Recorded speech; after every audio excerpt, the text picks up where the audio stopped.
noches. Buenas noches. Seguimos admitiendo. Bien, perfecto.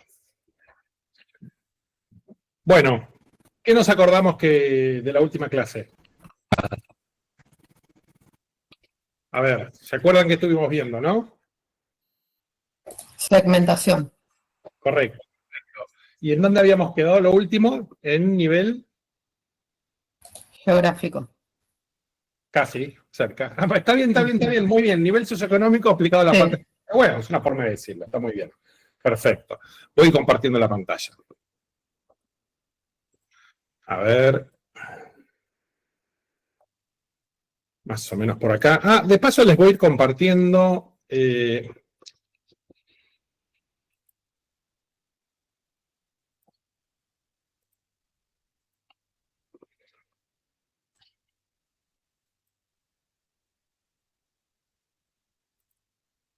Perfecto. Les voy compartiendo la planilla de nivel socioeconómico. Porque podemos hacer una prueba hoy.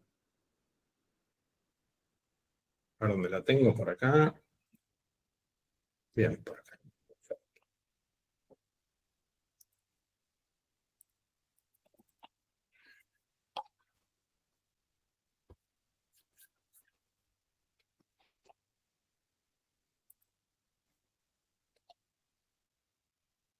Un minutito, que busco esta planilla y ya... Acá está. Quiero ver si está funcionando el link, si no se los paso por otro medio.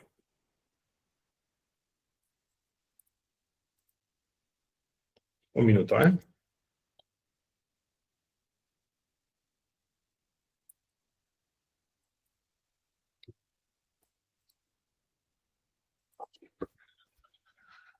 A ver si funciona.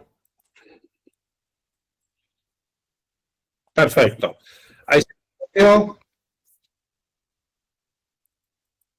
y les voy a pedir que lo descarguen.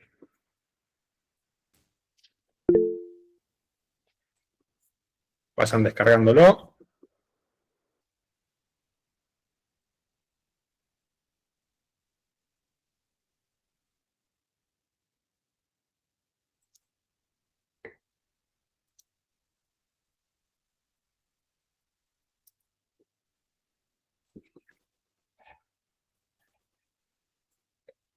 ¿Lo tienen?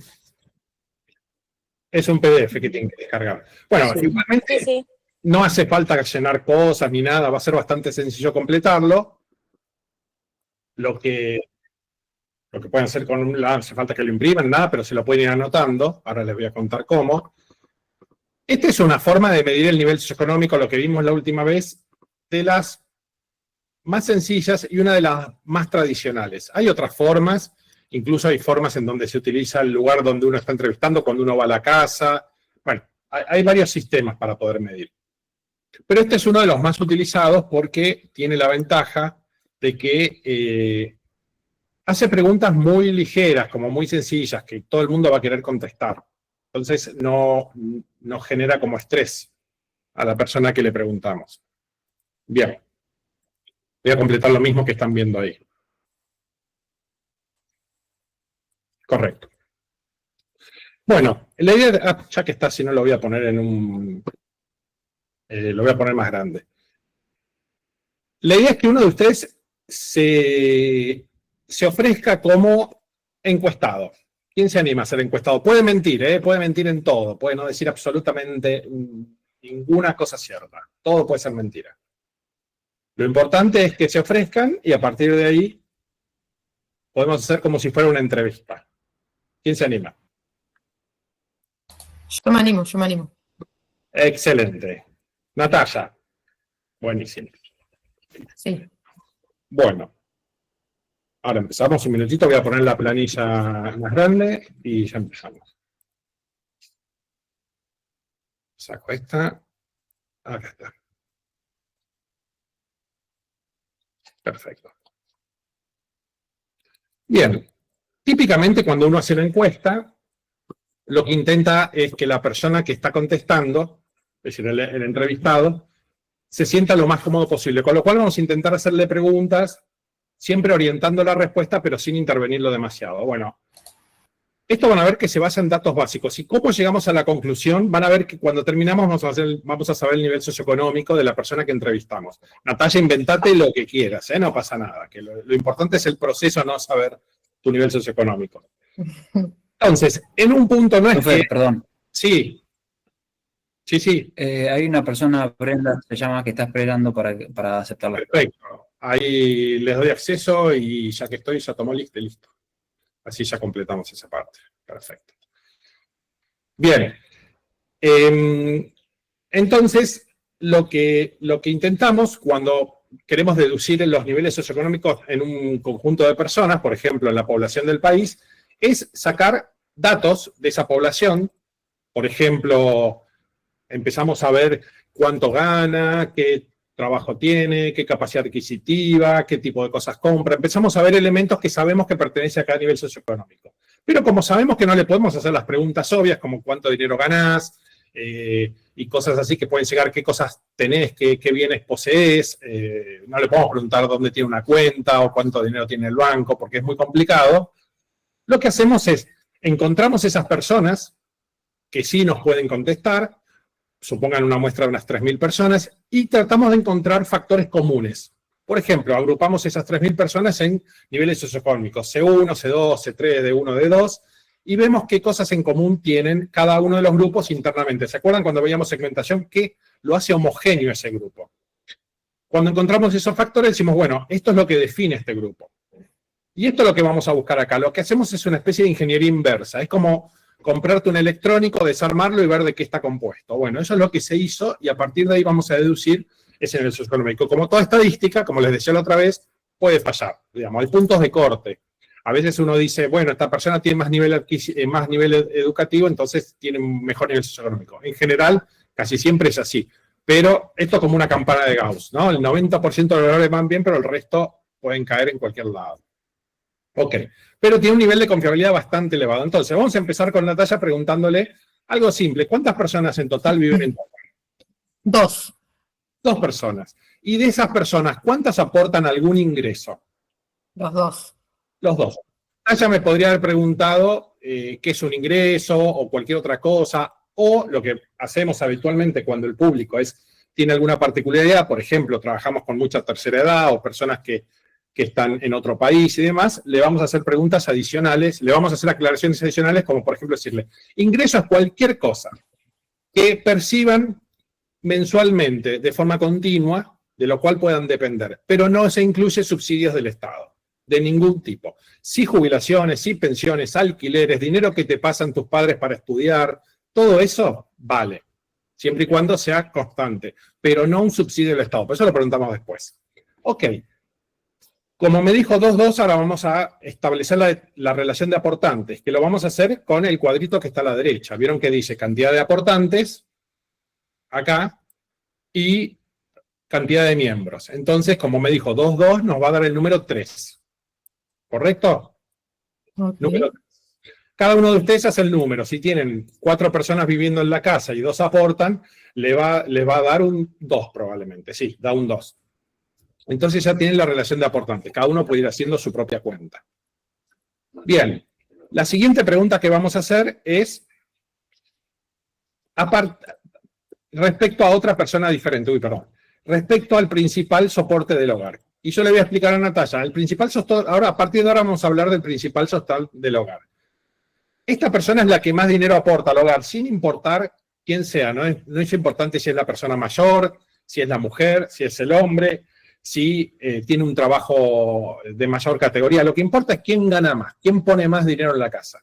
Esa persona la vamos a llamar principal sostén del hogar. No necesito saber quién es, no necesito saber si sos vos o si es la otra persona que vive contigo. Bien, todas las preguntas, a menos que te diga lo contrario, van a ir sobre el principal sostén del hogar. Primera pregunta, ¿cuál es el máximo nivel de estudios que alcanzó esa persona? El 4, terciario completo. Terciario o universitario completo. Perfecto. Entonces ahora tenés un nivel educativo 4. Relación de aportantes 3, nivel educativo 4. Ya sabemos que Natalia va para arriba en nivel socioeconómico. Porque tiene una relación de aportantes muy favorable. ¿Qué significa esto? Típicamente la relación de aportantes en Argentina está en el nivel 2, para clase media incluso, que es lo clásico, familias de 4 integrantes con 2 aportantes, cosas así, o familias de 3 integrantes con un aportante. Pero en este caso es un 2-2, que es cada vez más común, entonces tiene una relación de aportantes 3 y un nivel educativo 4. Entonces vamos a seguir. Yo voy a saltear algunas preguntas, pero ustedes, si ven que no la encuentran, yo les digo cómo hacerlas. Como en el caso de Natalia, le voy a preguntar si esta persona trabaja actualmente. Sí. O trabajó. Si me dice que no, le voy a decir, pero trabajó recientemente, las dos me sirven. Porque el nivel socioeconómico no le importa tanto si vos estás ganando dinero en este momento, sino tu inercia de consumo. Es algo que después les voy a explicar, que tiene mucho que ver con el nivel socioeconómico. Entonces, si esta persona actualmente trabaja, lo cual es muy común, bastante común que trabaje porque sigue teniendo ingresos, la pusiste en relación de aportantes, es el principal sostén. Lo que le voy a preguntar es qué tipo de trabajo tiene. ¿Es un empleado? ¿Es un empleador? ¿Es un empleado? Es un empleado. A fines prácticos, un empleador es una persona que contrata personal, un empleado es una persona que trabaja para alguien, un cuentapropista es una persona que trabaja por cuenta propia y contrata a lo sumo posiciones que son irrelevantes para la tarea que hace. Por ejemplo, un contador que contrata a otro contador está siendo un empleador, pero un contador que contrata un cadete o un secretario no es un empleador, es un cuentapropista. Y un desocupado es una persona que no trabaja, que trabajó. Si Natalia me hubiera dicho, no, en este momento no está trabajando, trabajó hasta el año pasado. Y los inactivos pueden ser jubilados, rentistas, cualquier persona que gana dinero, pero no trabaja, no desarrolla una actividad laboral. Como me dijo empleado, la siguiente pregunta que le voy a hacer a Natalia es, ¿esta persona es un trabajador, jefe o directivo? Un trabajador es una persona que no tiene nadie a cargo, un jefe tiene gente a cargo y un directivo tiene jefes a cargo. Sí. Jefe. Un jefe, perfecto. La siguiente pregunta es fácil. ¿Cuántos empleados tiene? ¿Hasta 5, 6 a 40, 41 a 200 o más de 200 subordinados? Hasta 5. Hasta 5. Y la siguiente pregunta en Argentina no se hace, que es si tiene o no cobertura médica. Te la hago. ¿Tiene cobertura médica? Seguro que sí. ¿Por qué no se hace? Porque Argentina es un país muy raro, en donde todo el mundo tiene cobertura médica. Ya sea que trabajes repartiendo papeles, excepto que seas monotributista para Rappi, tenés cobertura médica. Y aún así, no nos molesta mucho porque hay lo que se llama seguridad social. Entonces, este punto es medio irrelevante. Pero te cruzás a la frontera y hay países que no tienen esto. Entonces, hay que preguntarlo. Como muchos otros países, hasta en Estados Unidos hay que preguntarlo. Aunque se usa otros sistemas, aclaro. Como en países como en Colombia y otros. Bien, entonces, ya sabemos más o menos en dónde estamos. Natalia nos dijo que su nivel educativo es 4, te toca el primer grupo de 3 columnas, ¿correcto? Sí. Acá. Después nos dijiste que tenés una relación de aportantes 3. Entonces, vamos a ir en esa columna 4-3 hasta jefes, hasta 5 empleados con cobertura médica o sin cobertura médica, da igual, y te va a dar el número 5, ¿correcto? Sí. Bajamos y la tabla de equivalencias te dice que el 5 es nivel C2. Algo que ya habíamos hablado, ¿se acuerdan? Ayer yo les dije que estábamos dentro de ese rango en este curso por el tipo de perfil que tienen y demás. Aunque típicamente C2, C3, pero cayó en C2 porque tu relación de aportantes es muy alta. Si tu relación de aportantes no fuera tan alta, por ahí se hubiera caído un punto o no. Bien, todos pueden hacer este mismo cálculo y llegar a qué nivel socioeconómico representan para esto. El nivel socioeconómico no tiene que ver con que tengas mucha plata o poca plata, tiene que ver también con cómo la gastás. Gracias, Natalia, excelente. Buenísimo. Y este punto significa que nos interesa muchísimo saber también cómo la gente gasta por el tema de la inercia de consumo. Esto es algo muy importante. ¿Por qué en una encuesta nosotros decimos que una persona que está trabajando nos interesa tanto como una persona que estuvo trabajando, no sé, hasta hace 3 meses y perdió el trabajo? Porque todos intentamos conservar la inercia de consumo, aunque sea desahorrando, endeudándonos. Por ejemplo, una persona que ganaba una cantidad de dinero, X, y de pronto pierde nivel socioeconómico, ¿qué les parece que va a hacer? ¿Va a empezar a gastar menos en cada categoría o va a eliminar categorías? Perdón, voy a refrasear Va a eso. eliminar. Va a eliminar, igual se entendió perfecto, veo. Sí, lo que voy a intentar es seguir manteniendo la misma calidad de consumo en las categorías que pueda, aunque tenga que eliminar categorías. Es decir, prefiero viajar menos, pero seguir yendo a comprar donde compro, la calidad que compro, gastando lo que compro, lavando el auto donde lo lavo y cargando la nafta que cargo. ¿Por qué? Porque tengo una inercia. Es más, la gente tiende a tratar de seguir consumiendo todas las categorías hasta que se va acomodando. Y esto es fundamental porque tiene que ver también con la forma en que nos comunicamos con la gente, con los niveles socioeconómicos desde las marcas.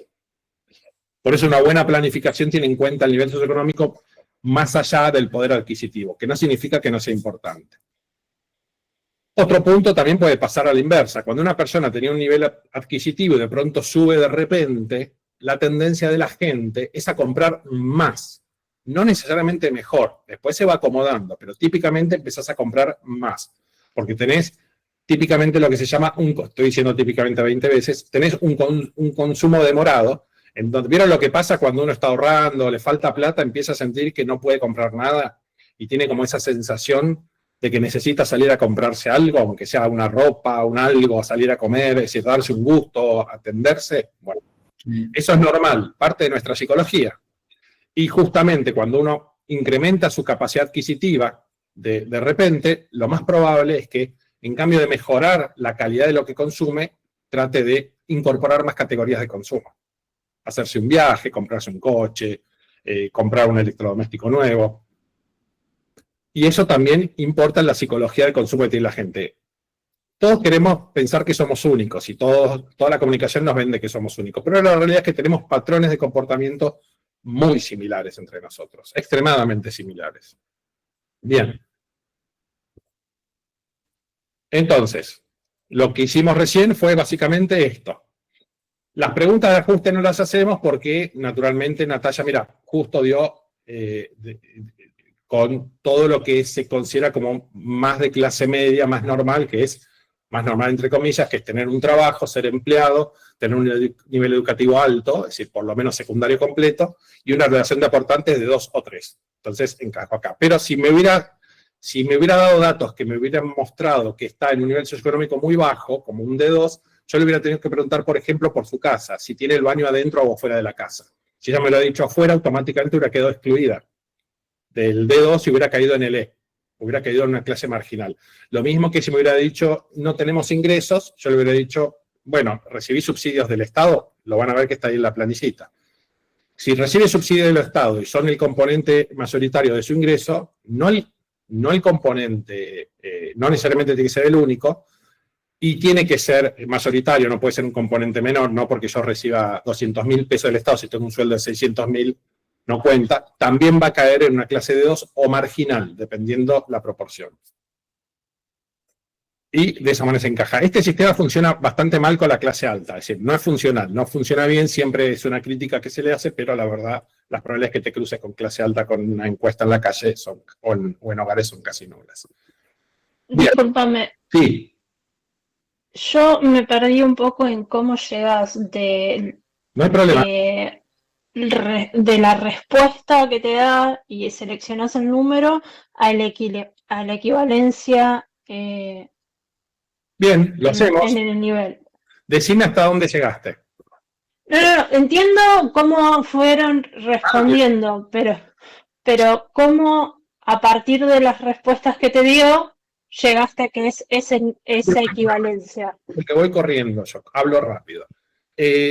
Dijimos que el nivel educativo era 4, en el caso de Natalia, con una relación de aportantes 3, hasta ahí bastamos, y después era un empleado jefe con hasta 5 personas a cargo. Y habíamos caído en el número 5, ¿te acordás? Sí.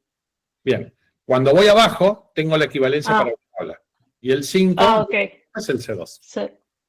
Era más fácil de lo que pensé. Yo ya estaba mezclando columnas y cosas. Listo, muchas gracias. Muy rápido porque en realidad la capacitación que haces a los encuestadores es muchísimo más larga, pero porque tienen que considerar todas las posibilidades. Entre comillas, porque de hecho las encuestas típicamente tienen lo que se llaman racimos, se hacen por racimos, y entonces tenemos cuotas. Y tenés cuotas de edades, de género no, porque da igual, porque representan familia las personas, pero sí tenés cuotas de edades pero lo que más tenés es cuota de niveles socioeconómicos. Y la verdad es que en esa cuota ni incluís clase alta, ni incluís clase marginal, solo incluís clase media y baja típicamente. Las empresas no les interesa otra cosa. Y bueno, si ves que está tirando para clase marginal o clase muy baja, directamente cerrás la encuesta y despedís a la persona. No seguís. Claro. Bueno, gracias. Por favor. Esto les puede servir, también hay otros más sencillos, les pueden servir si ustedes hacen un emprendimiento para hacer preguntas fáciles para que saber con quién están hablando, qué tipo de perfil tiene la persona con la que están interactuando. Y acá vamos a algo súper importante. ¿Se acuerdan que habíamos visto diferentes formas de clasificar a la población, ¿no? Habíamos visto que podemos clasificar por 1000 cosas diferentes, actitudinales, de consumo, demográficas, geográficas, por pertenencia. Bien. Y eso nos daba la posibilidad de agrupar a la gente en segmentos que no sean funcionales. Y también teníamos lo que eran los clústeres, que eran segmentos mucho más precisos, con rasgos mucho más afines, y los clústeres aspiracionales. ¿Se acuerdan lo que eran los aspiracionales? ¿Quién me dice?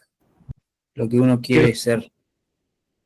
Correcto, es decir, es ese clúster al que vos seas o no ese clúster, podés serlo, por ahí ya sos lo que querés ser, pero es el clúster al que aspirás, es el que con el que te identificas, sea o no que te sientas que sos parte. Y ese también es muy importante, porque van a ver que los hogares, de alguna manera, cada hogar es un clúster aspiracional, porque todos dentro del hogar tendemos a compartir presupuesto y por ende compartimos decisiones y lo que sucede con esas decisiones. Aclaro, siempre, esto es para hogares occidentales y no incluye a todo Occidente, incluye al Occidente que conocemos clásico, ¿no? Al típico, al románico, al anglosajón, latino, todo este tipo de hogares. Y cada país aparte tiene sus cuestiones particulares y los niveles socioeconómicos, medio y bajo sobre todo, tienen también una cuestión de que son relativos a la economía en la que están. En Argentina tenemos un ingreso de, ya habíamos dicho, de unos 13.000 dólares al año. Bueno, tenemos un ingreso parecido a, no sé, Turquía, pero tenemos un ingreso mucho más chico que, por ejemplo, Inglaterra o que cualquier otro país, excepto países de nuestro perfil latinoamericano. Incluso estamos por debajo de la media en este momento. Eso no significa que haya una composición de clase media o baja peor, digamos, menos conveniente, porque vemos Guatemala que tiene un nivel de ingreso superior en la clase media a Argentina y sin embargo tiene menos clase media que nosotros. Lo que sí es importante que nos pongamos de acuerdo en qué es un hogar. El tema de hogares es fundamental porque les va a dar mucha información, sobre todo para los que quieren estudiar su mercado. Es como la unidad más representativa de información. Esto le sirve mucho y se capacita mucho a los vendedores y también a los publicistas y agentes de marketing. Todos los que diseñan y planifican estrategias para comunicar, aunque sea tu estrategia personal como vendedor, tienen que estudiar bien esto. ¿Por qué? ¿Por qué te puede servir? Porque cuando sabes el hogar al que pertenece tu interlocutor o tu público, tenés un montón de datos de ese hogar y tenés un montón de datos de ese perfil. Es como necesitar pocos datos para obtener mucha información. Entonces podés transformar ese pequeño dato que te brindan, que es su estructura familiar, y transformarlo en un montón de data para poder explotar o para poder comunicarte. Lo primero, el hogar no es la familia necesariamente. Y tampoco el hogar es necesariamente la gente que vive bajo un mismo techo. El hogar es la unidad más integral de decisión de consumo, pero porque es quien comparte presupuesto. Las personas de un grupo que comparten presupuesto son un hogar. Bien, es básicamente eso. Por eso decimos que una familia típicamente es un hogar porque todas esas personas dependen de un presupuesto común que aportamos. Por eso decimos también que cuando una de las personas trabaja pero no aporta el dinero del hogar, ese dinero no cuenta como parte del hogar. Entonces no es parte del poder adquisitivo de ese hogar. Y lo mismo que si vos te mudás a una ciudad a estudiar, mañana decidís ir a hacer un viaje de estudios a Francia y vas a vivir a un departamento y compartís habitación, compartís el departamento con otros 3 estudiantes de otros países, eso tampoco es un hogar, porque cada uno de ustedes tiene su presupuesto, su comida, sus gastos, aunque paguen la luz juntos y la internet, no significa que sean un hogar. Y también existen, como vamos a ver, hogares que viven en diferentes casas, en diferentes lugares geográficos.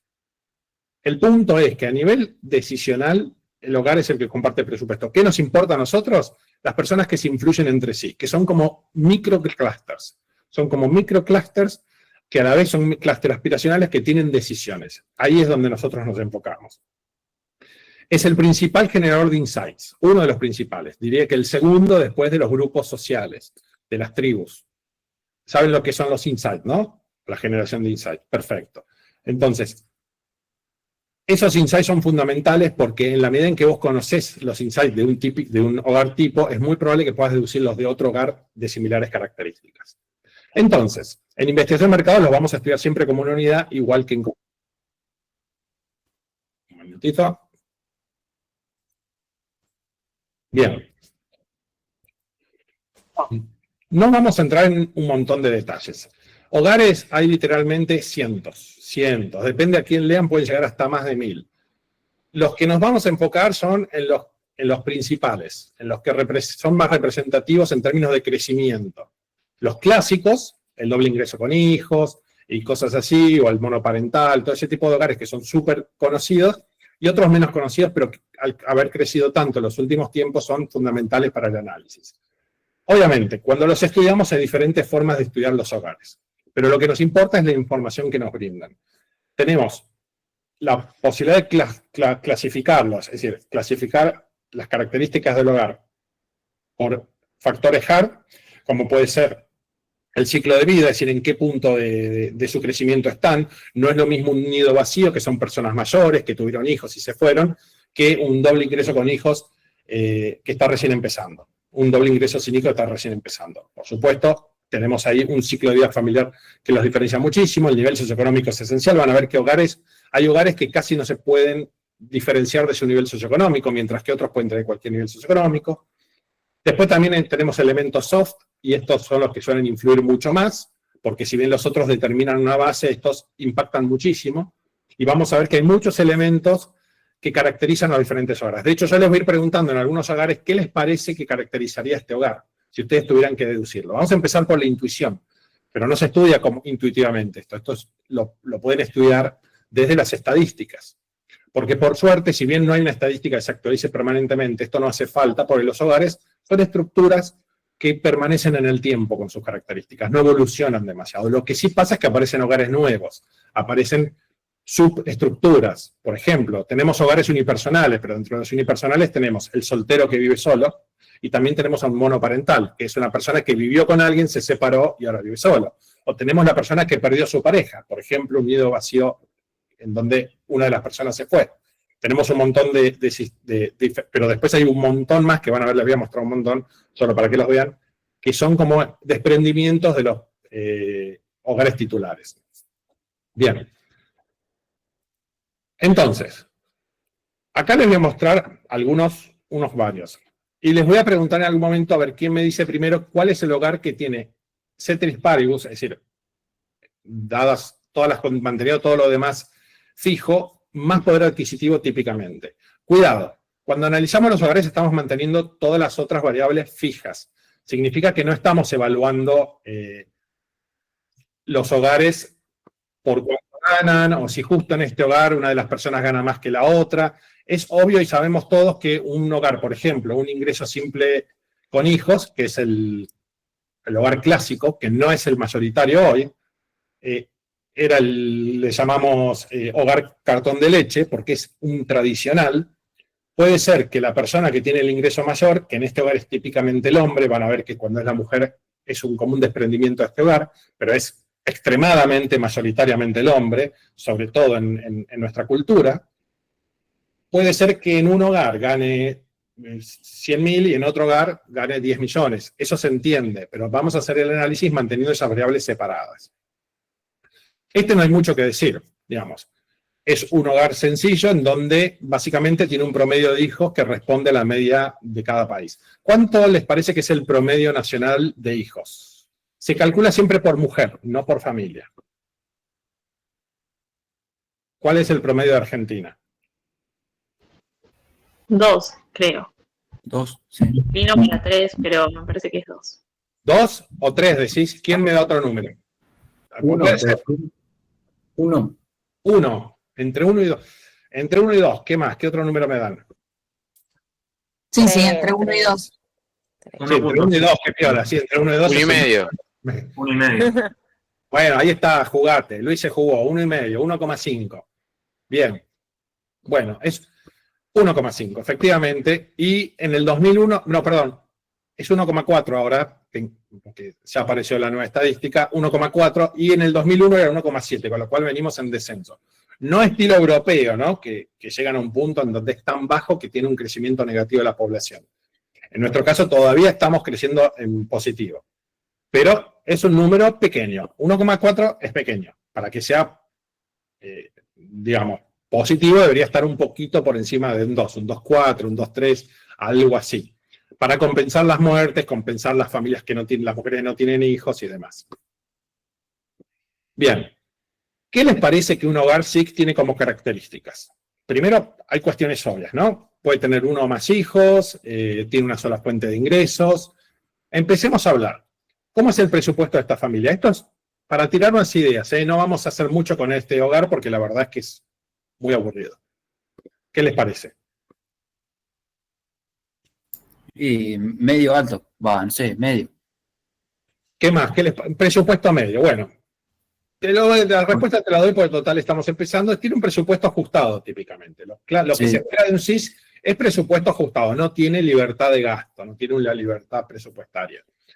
Suele tener compras planificadas. ¿Qué les parece respecto a las marcas? ¿Qué marcas suelen priorizar? Ustedes tienen una familia, son los únicos que ganan el dinero, tienen 2 hijos y su pareja. ¿Qué tipo de marca vamos a buscar? Sí, Segunda marca. Segundas marcas. Puede ser marca, es decir, vamos a priorizar el valor, es decir, valor por dinero, durabilidad, economía, productos que cubran varias funciones, sean multifuncionales. Es decir, vamos a tratar de que nos dé el mayor valor del dinero porque tenemos presupuesto ajustado. No significa que estemos en una situación de necesidad, pero típicamente presupuesto ajustado. Y con respecto a la educación, ¿qué les parece?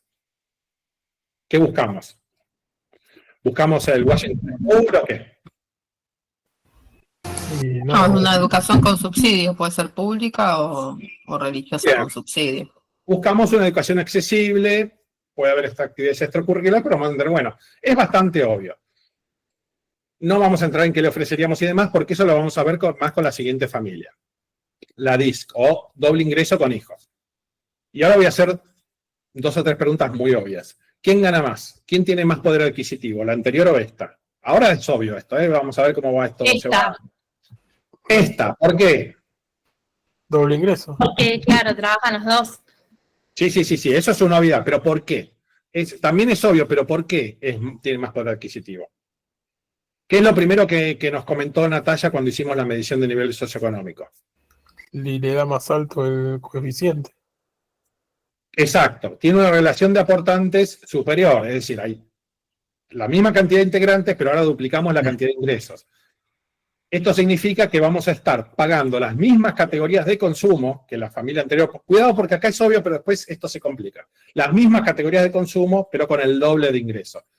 Incluso más, seguimos pagando la misma comida, seguimos pagando la misma luz, seguimos pagando la misma ropa, pero ahora tenemos el doble de ingresos. Ok. Y es más fácil o más difícil de tomar decisiones esta familia que la anterior. Es decir, yo para venderle a esta gente, ¿le vendo más fácil o más difícil? Más fácil. Fácil. ¿Por qué? No, por ahí es más difícil porque el consumo que ellos tienen por ahí es más sofisticado y no le puedes ofrecer cualquier cosa. O sea, por ahí no buscan lo primero que encuentran y por ahí, no sé, priorizan calidad o priorizan otras cosas, entonces no es lo mismo vender a una persona que por ahí tiene un nivel bajo que, no sé, por ahí no prioriza tantas cosas, sino que prioriza llegar a fin de mes. Las 2 formas de razonar me gustan. Las 2 cosas son ciertas. Cuando incrementa el nivel socioeconómico, cuando incrementa tu poder adquisitivo, se te puede sofisticar tu consumo, pero también se te facilita la toma de decisión. Porque no tenés que elegir entre una cosa y la otra, sino que puedes elegir ambas. Así que acá pesa todo, pero pesa más lo segundo. Entonces, típicamente esta familia tiene una capacidad adquisitiva significativamente superior a la anterior, no necesariamente son de clase alta, están típicamente en una clase media típica o inferior, la otra también está en una clase típica inferior, clásicamente, o en una clase baja. En la economía actual y la cultura que tenemos nosotros actualmente, la primera familia generalmente no es por opción, sino por necesidad, o forma parte de una generación previa. Es poco común que las generaciones nuevas tengan un ingreso simple, porque implica que una de las dos personas pierde capacidad de decisión, porque se suele dar esa dinámica, pero eso ya forma parte de la estadística. ¿Qué les parece que esta familia, o qué características tiene esta familia? Lo obvio, varios hijos, doble fuente de ingreso. ¿Qué más? ¿Qué le sobra a la familia anterior que le falta a esta? Yo estaba pensando en la educación de los hijos, quizás sí ahí apuntan más a un colegio privado. Correcto, Más- utilizar en inversión en educación de más calidad. Es correcto, sí. ¿Qué más? Como Ahí- fue la pregunta, ¿qué le falta al anterior o qué le sobra al anterior? Esa es una pregunta, me la pueden contestar cuando quieran, pero sigo la línea, ya empezaron a hablar de educación, así que estoy siguiendo esa línea. Aunque se lo contesto, tiempo. Esta familia no tiene tiempo, la otra le sobra. Es decir, porque en la otra tenés una persona que se encarga del hogar, igual que acá, porque el hogar hay que cuidarlo igual que en la otra familia, y esta familia tiene un presupuesto más flexible, pero no es un presupuesto holgado, es un presupuesto planificado. Ambas familias tienen presupuesto planificado, entonces generalmente no contratan el cuidado de la casa en terceros, sino que típicamente se encargan ellos. Como se encargan ellos, la otra familia tiene más tiempo, porque no tienen uno de los dos, no tiene trabajo. Pero es una ganancia un poco limitada, ¿no? Pero es verdad que la educación, suelen priorizar una educación de más calidad. ¿Y qué más? ¿Qué más les parece que hay? Y tal Estilo vez más de vida. chances de vacaciones. Bien, es un estilo de vida más saludable, más activo, el otro es un estilo de vida más ajustado. Los deportes, todo lo que es viajes no necesariamente cuenta como que es muy significativo en esta familia, pero podríamos decir obviamente que es más relevante que en la otra.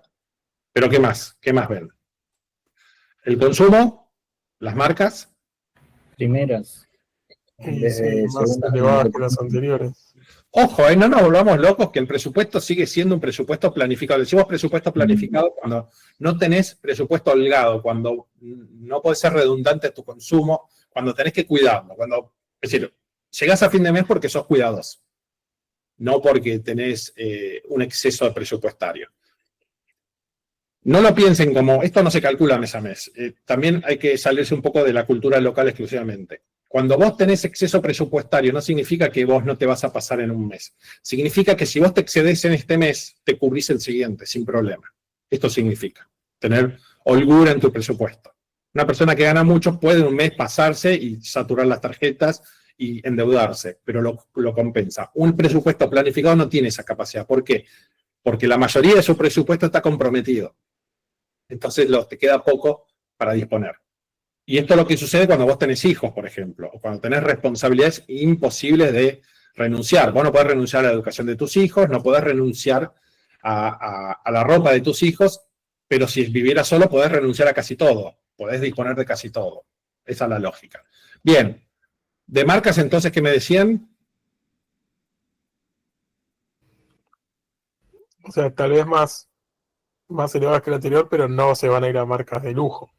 Es decir, estamos más o menos en lo mismo que lo anterior, pero ya por ahí pueden apreciar más, no necesariamente ajustarse con valor por precio, pero estamos más o menos en la misma lógica, porque estamos con un presupuesto planificado. No es barato tener familia.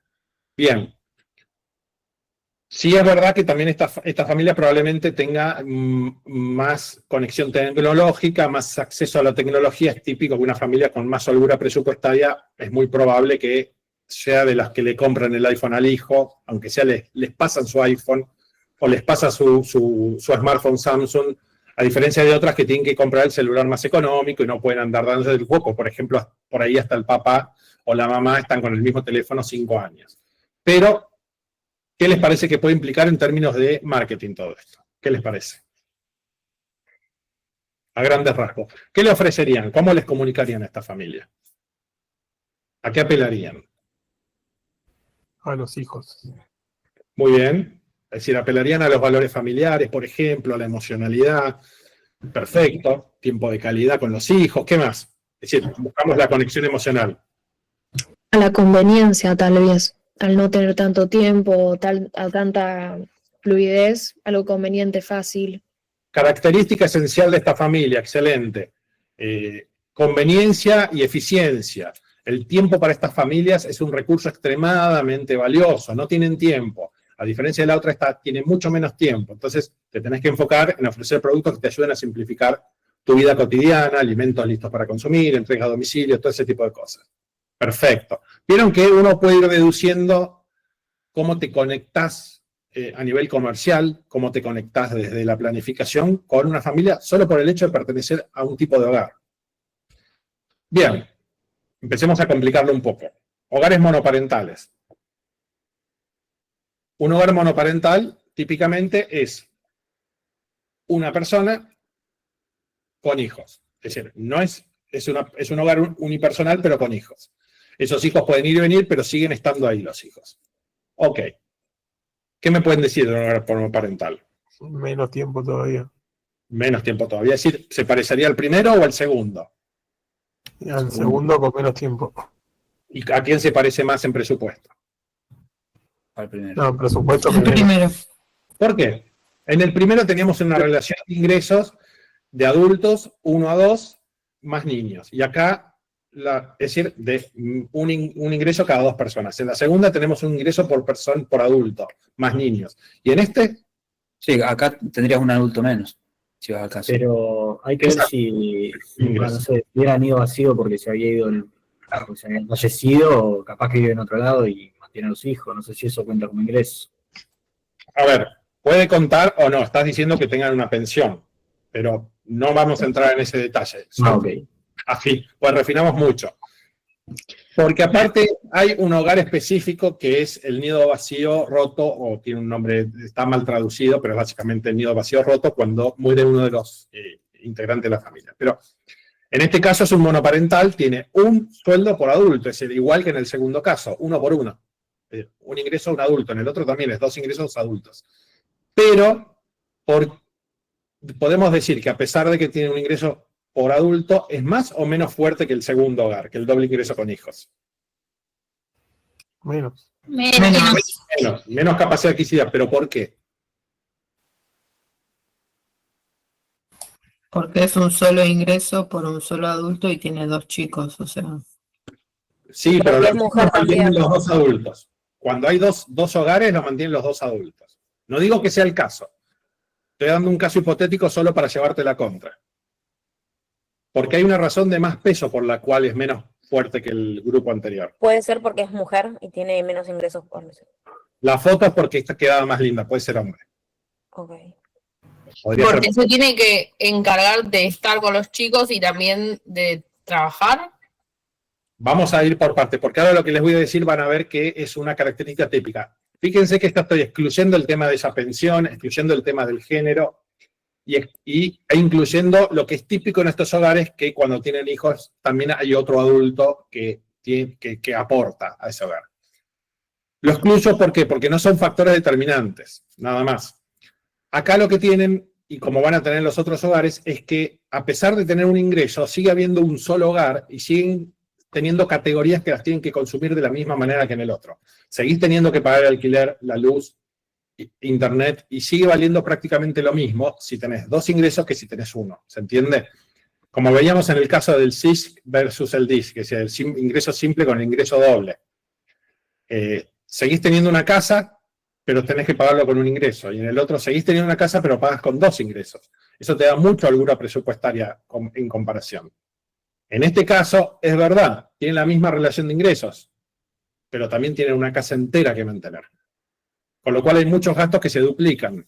Puede parecer tonterías, pero seguís teniendo que comprar la pasta dentífrica, seguís teniendo que comprar elementos que los utilizamos todos y que en un caso se podrían distribuir en 2 ingresos y en este caso en uno solo.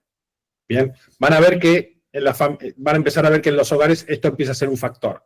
¿Cuántas categorías consumimos? Cuantas más categorías consumís, más se diluye tu presupuesto. ¿Se entendió eso, no? ¿Sí? Adelante, pueden debatir. No entendí mucho la diferencia entre el primero y este. O sea, a simple vista entiendo que como falta un adulto, pero de todas maneras sigue siendo un mismo ingreso. O sea, un solo ingreso. Correcto. A ver, pensarlo de esta manera. El hogar monoparental típicamente tiene hijos, pero esos hijos no están siempre en ese hogar. Existe una rama del monoparental en donde hay un solo adulto con los hijos. Por ejemplo, cuando el hogar perdió por fallecimiento a otra persona o desapareció a la otra persona, mujer u hombre. En este caso, se entiende que los hijos siguen teniendo el mismo presupuesto distribuido de 2 adultos, pero ahora hay 2 hogares. Tenés que mantener 2 casas, no una sola. Por eso, al mantener 2 casas, y no es un solo hogar, porque el presupuesto no se comparte. Cada adulto tiene poder de decisión independiente del otro. Entonces son 2 presupuestos separados. Por eso decimos que tienen menor poder adquisitivo, aunque la relación de adultos sea la misma. Existen un montón de familias que tienen características monoparentales y no hay una capacidad presupuestaria como esta, seguro. Pero nosotros analizamos este grupo desde acá. Y entonces les pregunto, ¿qué características tiene este hogar? Empezamos desde la intuición a hacerlo, ¿no? Después van a ver que hay un patrón y que esto lo pueden estudiar. Ya sabemos que... Sí, adelante. También va a tener un presupuesto medio acotado, que no, o sea, no sé si la ropa también no va a ser de primeras marcas, no va a tener una gran cantidad, no me acuerdo cómo era el nombre, pero cantidad de consumos, de diferentes consumos. No, Sí. no me acuerdo cómo que dijiste. Bueno, adelante. Clase de consumo, si querés decirlo. Seguí la lógica. Y nada, un poco que va a tener un presupuesto como pensado, como estabas diciendo, Raz. Correcto, entonces me dijiste, este hogar tiene falta de tiempo, lógico, tiene falta de tiempo porque todas las responsabilidades del hogar caen sobre una persona. Responsabilidades concentradas, podemos decir, porque hay un solo adulto tomando decisiones. ¿Esto es bueno o malo para venderle? Que haya una sola persona tomando las decisiones. Bueno, para mí. Bueno, sí, es que tiene factores muy positivos porque las decisiones se toman más rápido cuando las toma una sola persona, cuando las toman 2. Dependiendo también qué vendés, qué categoría estás. Si estás en una categoría exclusiva por ejemplo, de uno de los adultos, te da lo mismo. Pero cuando son categorías compartidas como un viaje, un coche o cosas que se consuman en conjunto, bueno, son distribuidas. Y el presupuesto es limitado, pero planificado también. ¿Ok? Es más cercano al segundo, pero sigue siendo un presupuesto que hay que planificar. Uno no puede simplemente gastar, no tiene holgura. Está como comprometido su presupuesto. ¿Qué más? ¿Cómo juegan los hijos acá?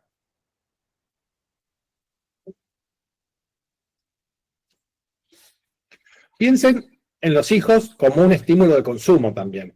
Por ejemplo, cuando vos empezás a salir con una pareja y estás extremadamente enamorado de esa pareja, ¿no te dan ganas de regalarle cosas? De comprarle Sí, yo te iba a decir como que el centro van a ser los hijos y como que todo va a ir dedicado a los nenes y como que por ahí el adulto se deja un poco de lado para que los chicos estén bien. Es decir, este hogar típicamente le da prioridad al bienestar de los hijos. Es decir, prioriza la crianza, el bienestar de los hijos. Buscan gastar en alimentación saludable, educación, y esto a veces incluso con presupuestos limitados. Por eso ven que típicamente las marcas trabajan sobre ese elemento emocional, aunque a veces no sea el hijo necesariamente el que va a estar tomando la decisión, o incluso el que va a estar consumiendo el producto, o que le importe, por ahí ni sabe que existe. Pero vos tratás de que el adulto entienda que eso le conviene para su hijo. Perfecto. Y vas a trabajar siempre sobre el impacto emocional. Eso es fundamental también. También son hogares que por sus características de formación van a buscar apoyo en redes familiares. Ese es un factor que no lo pregunto porque es muy particular, pero este tipo de hogares típicamente busca apoyo en redes familiares. Suelen depender de familias, amigos o servicios comunitarios, especialmente para apoyar el cuidado de los hijos. Tengan en cuenta que no tienen, a diferencia del primer hogar, no tienen la flexibilidad de que una persona pueda cuidar a los hijos, y a diferencia del segundo, tampoco tiene la flexibilidad de que se pueden sustituir. Acá es uno solo. Y solo depende de esa persona. Por eso necesitan generar estas redes de apoyo. Entonces es fácil comunicar también desde ese punto, trabajar desde ese lado. Bien. ¿Qué le ofrecerías? Descuento. ¿Eh? Descuento. Bien, perfecto, descuento. Por supuesto. ¿Qué más? Y muchas cosas para los hijos, y también me centraría en la eficiencia del tiempo, cosas rápidas, listas. Fundamental, enfoque en el valor, enfoque en soluciones que ahorren tiempo, enfoque en conveniencia en la compra. Todo este tipo de cosas son esenciales de este tipo de hogares, porque es lo que necesitan. Esto al margen del marketing emocional y demás, que también funciona mucho con este tipo de hogares, y también los programas de lealtad son realmente muy eficientes para este hogar, también para el primero y el segundo, pero para este hogar especialmente. Buenísimo. Ahora vamos a salir de estos hogares que pobres están pasándola mal y vamos a ir a un preferido de los trabajos, preferido de los trabajos de marketing, que es el DINC, doble ingreso sin hijos. Lo ubican, ¿no? Sí. Perfecto.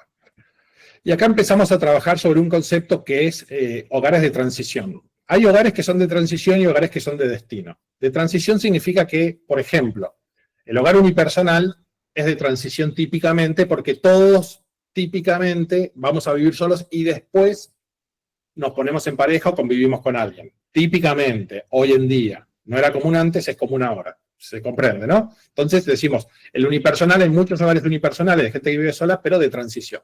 El monoparental, ¿qué les parece? ¿Es de transición o de destino típicamente? Destino significa que vos, Destino. de destino, vivís así porque querés. No significa que mañana no puede cambiar, significa que es tu intención vivir así. ¿Ok? Y esto es importante decirlo, ¿por qué? Porque hay una cuestión de inercia de consumo y decisiones a largo plazo que impactan mucho según si el hogar es de destino o de transición. El monoparental típicamente es de destino, pero por supuesto que puede transicionar. Típicamente no significa que todos, típicamente significa que es lo que uno espera.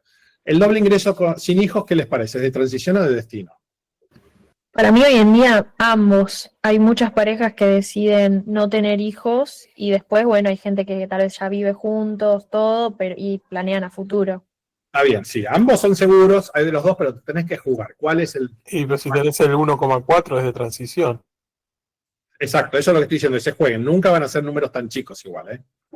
Los nidos vacíos sí, son de destino, no hay nada que hacer, pero son típicamente abrumadoramente de destino. Pero la mayoría de los demás tienen un equilibrio muy ligero. ¿Qué les parece? ¿De destino o de transición?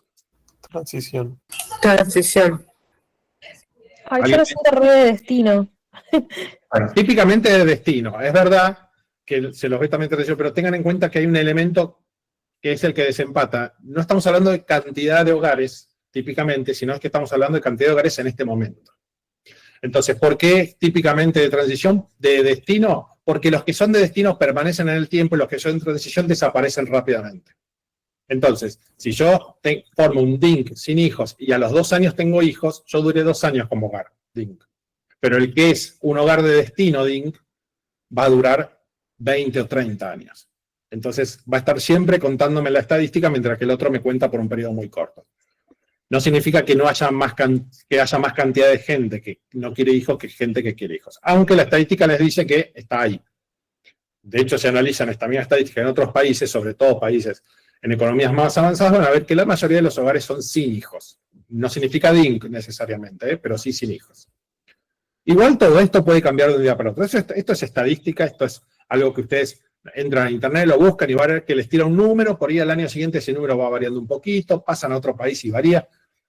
En Argentina tenemos una gran cantidad de hogares unipersonales y hogares DINC, pero si ustedes se cruzan, se van a Centroamérica, por ejemplo, van a ver que eso baja muchísimo, que los hogares con hijos son muy mayoritarios y son muy predominantes, a diferencia de acá. Es decir, esto va variando. Nosotros tenemos una tendencia más a parecernos a las culturas más europeas, pero también tenemos mucho latino, entonces estamos como en un promedio. Entonces, los DINC, ¿qué características tienen en términos presupuestarios? Suelen tener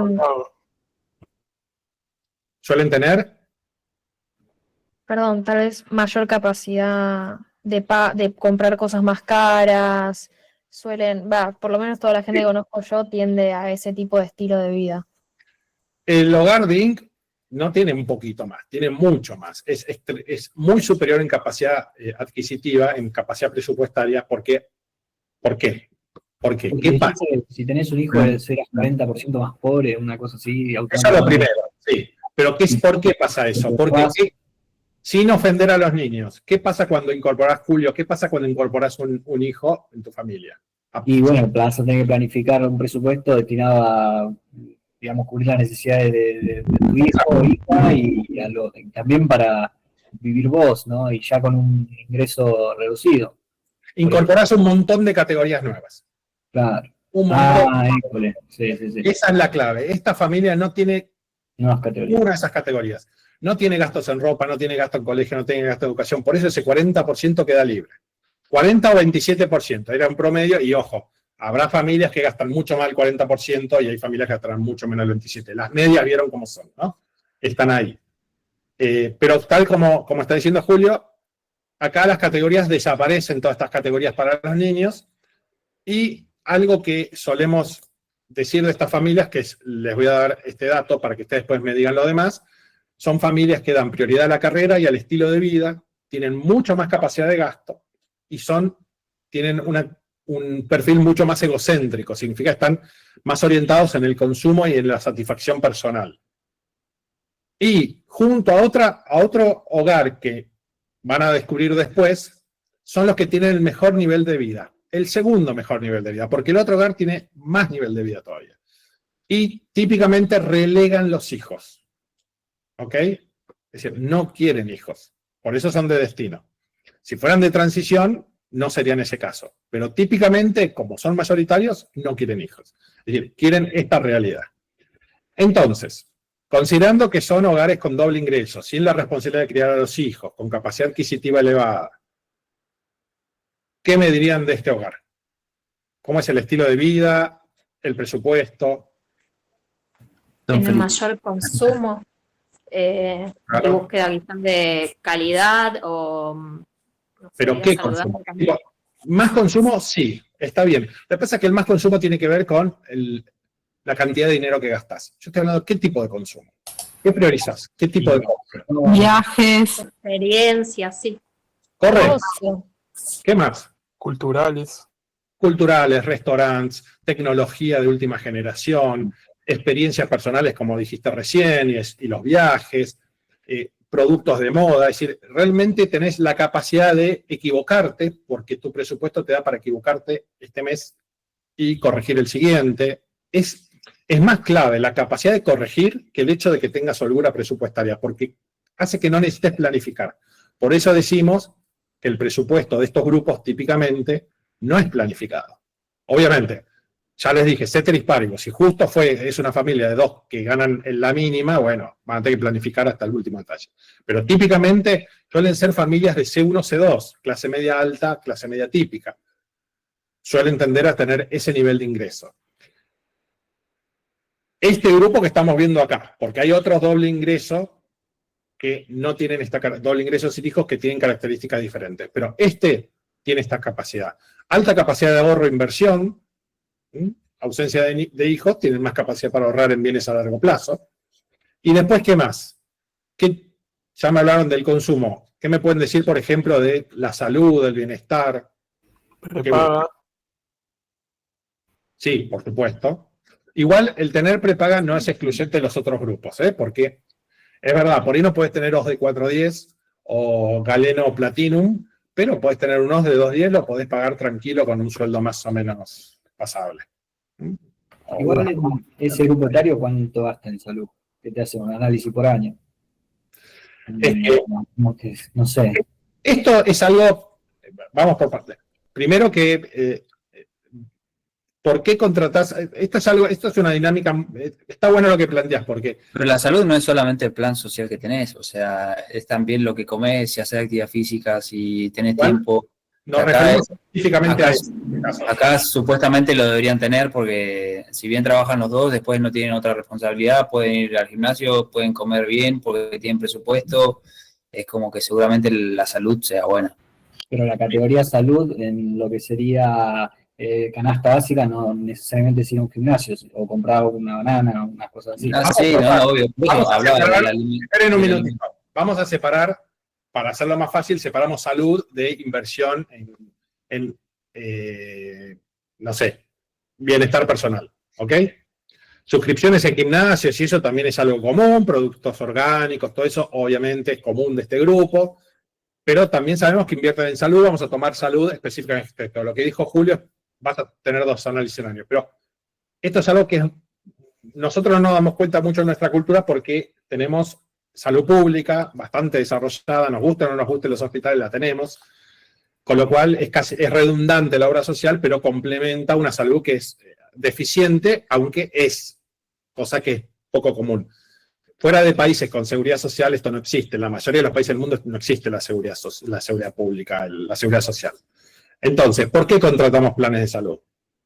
Siempre piensen, ¿cómo le vendés un plan de salud a una persona? ¿Se lo vendés por los estudios que se va a hacer o por qué? Usualmente es me parece a mí, la diferencia grande que hay entre la salud pública y la salud privada son los tiempos. Bien, perfecto. Pero calidad. Como que Para mí también, sí, vos te tenés que quedar en el público operación y por ahí con una prepaga lo resolves en un mes o en 3 semanas, no sé. está clarísimo, tiempos y calidad. Obviamente que... Momento, ¿qué decías que era? perdón, para mí también la prepaga un poco es como el seguro del auto, es algo que comprás esperando no tener que usarlo, pero es por previsión a lo que puede pasar en un futuro. Y esa es la clave para vender bien un seguro médico o una prepaga. La gente, es decir, de hecho, parte de mi oficio es ventas, capacitar en negociación y mediación. Y les puedo asegurar que la mejor forma que puedes usar para vender prepagas es como si fuera el seguro de tu coche. No el seguro contra terceros, que es para otros, el seguro contra todo riesgo. Para hacerlo más fácil, esto no lo sabemos acá porque no es común que nos pase, pero esto sí pasa en otros países. Si vos te lastimás, te dañás severamente o te enfermás severamente, el costo que tiene si no tenés una prepaga, una cobertura, es extremadamente alto. A ver, díganme más o menos cuánto piensan que se podrían gastar. Supónganse que mañana se quiebran un pie o se quiebran una mano. Se quiebran la muñeca. ¿Cuánta plata nos vamos a gastar entre radiografías, operarnos? Nos rompimos la mano, no es que con un yesito me voy con el yesito que compro en la farmacia. Sí, sale millones. millones de eso, de hecho. ¿Cuántos millones? $10.000. Gabriela, decime, sí, Matías, va por ahí. Decime, Gabriela. Sí, entre el médico que te puede, depende cuál, te pueden salir una cirugía, por ejemplo, entre 3.000, $5.000 tranquilo una cirugía, dependiendo de lo que sea. Y los estudios médicos, ponele que prequirúrgico sea lo más económico, pero ya las placas, o si tenés que hacerte por algún motivo Una resonancia. ya ahí tenés arriba una resonancia, por ejemplo, a $300.000. Ahora debe estar por ahí más todavía, 400, y sí, de hecho los siniestros es el principal problema que tienen las prepagas. De hecho, son un seguro, en definitiva. Funcionan como un seguro porque... ¿Cómo? Estás hablando conociendo el tema, ¿no? Sí, porque sí, trabajé en prepaga. Correcto, bien. Porque sí, es exactamente como estás diciendo. Y encima, eso suponiendo que usas el mínimo, porque si te caíste, también te vas a tener que hacer un chequeo de la cabeza, porque te podés haber golpeado. Hay un montón de cosas asociadas. Uno pasa por la obra social, va al hospital, el hospital a la obra social le pasa todo, le empieza a pasar estudios, todo, vos ni te enterás. Pero no te enterás de que si lo hubieras hecho por privado vas a estar entre 10 y 15 mil dólares. Eso no lo sabes. Esa es la forma en que se vende. Vos cuando vendés un seguro médico, una prepaga, vendés seguridad familiar. Vendés el quedarte tranquilo de que tus hijos están cuidados, de que vos estás cuidado, de que no te va a pasar nada. También vendés lo que dice Santiago. Vendés la tranquilidad de que te van a atender rápido, de que vas a tener un montón de centros para atenderte. Eso cuando estás apuntando ya a un nivel adquisitivo más alto. Pero todo esto pasa, es decir, siempre piensen que cuando uno está vendiendo un producto lo venden desde el dolor, desde lo que le falta al otro, desde lo que no tendría si no tuviera el producto. Cuando tenés el producto, calmás ese dolor, satisfaces esas necesidades de solución y ahí esa es la manera en que tenés de venderlo. Pero es tal cual decía Gabriela, estamos hablando de que cada cosita te puede salir $500.000, miles de dólares una intervención médica, cada vez que consultás al médico tenés ahí $50, $60, hasta 100, depende de la calidad del médico y dónde vas, pero vas a tratar de ir a uno bueno. Así que bueno, claramente estas personas tienen prepaga, tienen una cobertura médica, como las otras, probablemente superior. ¿Qué más? ¿Cómo les vendemos productos a este grupo? Hago una consulta, ¿no tendrías que evaluar también el rango etario? Porque depende del rango etario, cambia muchísimo la forma en que deciden contratar una prepaga. Los chicos, por ejemplo, creo que buscan tener algo para ir a un turno médico cualquiera, Y quizás usan mucho ahora ahí con los copagos, usan planes mucho más económicos si no tuvieran cobertura, ¿no? Obviamente. Sí, Y quizás definitivamente. familias, cuando es con familias, bueno, buscan sí que tengan atención, sobre todo en la parte pediatría y demás, y estudios cubiertos, que hay quizás un copago yendo tanto al médico no les sirve. Claro, está clarísimo, los jóvenes tienden a ser más irresponsables, tienden a pensar que no van a chocar, que no les va a pasar nada, por esto tienen razón. La gente adulta, que es la que tiene menos oportunidades, pues te cobran más caro, es la que es más precavida. Pero bueno, lo que pasa es que en esta familia en particular, si bien entendemos que son familias que tienden a ser de edad mediana y joven, pueden también ser de edad mayor, no está limitado, porque son de destino. Por eso no estamos discriminando por la edad, que sí lo vamos a hacer en algunos otros hogares, porque la edad es característico de ese hogar, sobre todo cuando son de transición. Acá pregunto, ¿cómo les van a vender? ¿Con programas de fidelidad, promociones y cosas así o cómo? A través de las redes, o no te estás refiriendo al canal. Me estoy refiriendo a qué tipo de productos, con qué idea, cómo los vas a encarar. Una experiencia por el tema de los consumos más sofisticados, no sé si sofisticado es la palabra, pero como que tiene menos margen de error en el presupuesto, bueno, arriesgate a consumir una experiencia. También Algo cobertura innovador. internacional, si es que viajan, por ese lado. Suscripciones puede ser. ¿Perdón? ¿Qué? ¿Tienen capacidad de suscripciones? Sí, las suscripciones son un facilitador, pero cuando empezás a suscribirte a todo ya es una cuestión más premium. Pero sí, puede ser. ¿Qué más? No hay tanta necesidad de promoción en este caso, creo yo. O sea, siempre uno valora, pero no es una necesidad. A ver, Más por el lado de sí. No, más por el lado de la autorrealización que decíamos y dejar de lado de la familia y los hijos. Correcto. Recuerden que prioridad a la carrera y al estilo de vida, con lo cual van a ver que a nivel de marketing encaras por el lado de la promoción de productos premium, experiencias exclusivas, productos de calidad, experiencias únicas. Esto no significa cobrar más caro de lo que debes cobrar, la gente no paga más de lo que valen las cosas necesariamente, a menos que tu presupuesto sea extremadamente superior. Esto es lo que vimos la otra vez, ¿se acuerdan? Si vos tenés el presupuesto limitado y caminás 3 cuadras y te ahorrás 500 pesos, lo haces. Si te sobra el dinero, no vas a caminar 3 cuadras por 500 pesos. Pero el punto acá es que no buscamos ofrecerle promociones y más, sino buscamos ofrecerle experiencias, buscamos ofrecerle más calidad. Valorar las experiencias por encima de los bienes materiales, es decir, van más al valor que al precio. Un marketing más basado en la libertad, en el lujo, y en el tema de presupuesto, ahorro, inversión, ¿qué les parece? ¿Cómo trabajan? Yo siento que si hablamos de jóvenes, por lo menos, 30 años por ahí, tienen una tendencia a la inversión y al ahorro, pero no tanto en una cantidad que no les permita vivir todas estas experiencias y lujos que dijimos previamente. Entonces hablemos de su capacidad más de lo que hacen. ¿Qué les parece? Porque tienen una capacidad de ahorro alta y que tienden a invertir. Correcto. Sí, coincido que pueden llegar a ser un buen cliente para vender alguna inversión. Y Bueno. no tienen los hijos. ¿Cuántos de ustedes vieron que uno va acumulando en el mes, tiene la mitad del mes más o menos, tiene el dinero en la caja de ahorro, ¿no? Es decir, ahí deja 300.000, 500.000, 1.000.000 de pesos, depende del momento del mes que gasta. ¿Cuántos de ustedes se los pasa a un fondo de inversión de bajo riesgo? Yo paso a una letra. Yo paso, sí. Correcto. También. Bien. Veo que la mayoría no contestó. Bueno, tiene que ver también con la capacidad de toma de riesgo, que decíamos al principio, y con la holgura de presupuesto. Típicamente los hogares DINC, y esto no estoy hablando de una deducción, esto es cuando yo les estoy confirmando o rechazando lo que dicen, es porque es parte de la estadística. Los hogares DINC tienden a tener interés en construir patrimonio e invertir a futuro. ¿Por qué les parece que ellos hacen esto y no lo hace el doble ingreso con hijos? Porque el de doble ingreso con hijos no tiene tanto lugar a riesgo. Si tenés que mantener una familia, no podés ir y gastarte invertir todo en algo que puede salir mal. No es típicamente una prioridad porque no es típicamente una posibilidad, exactamente.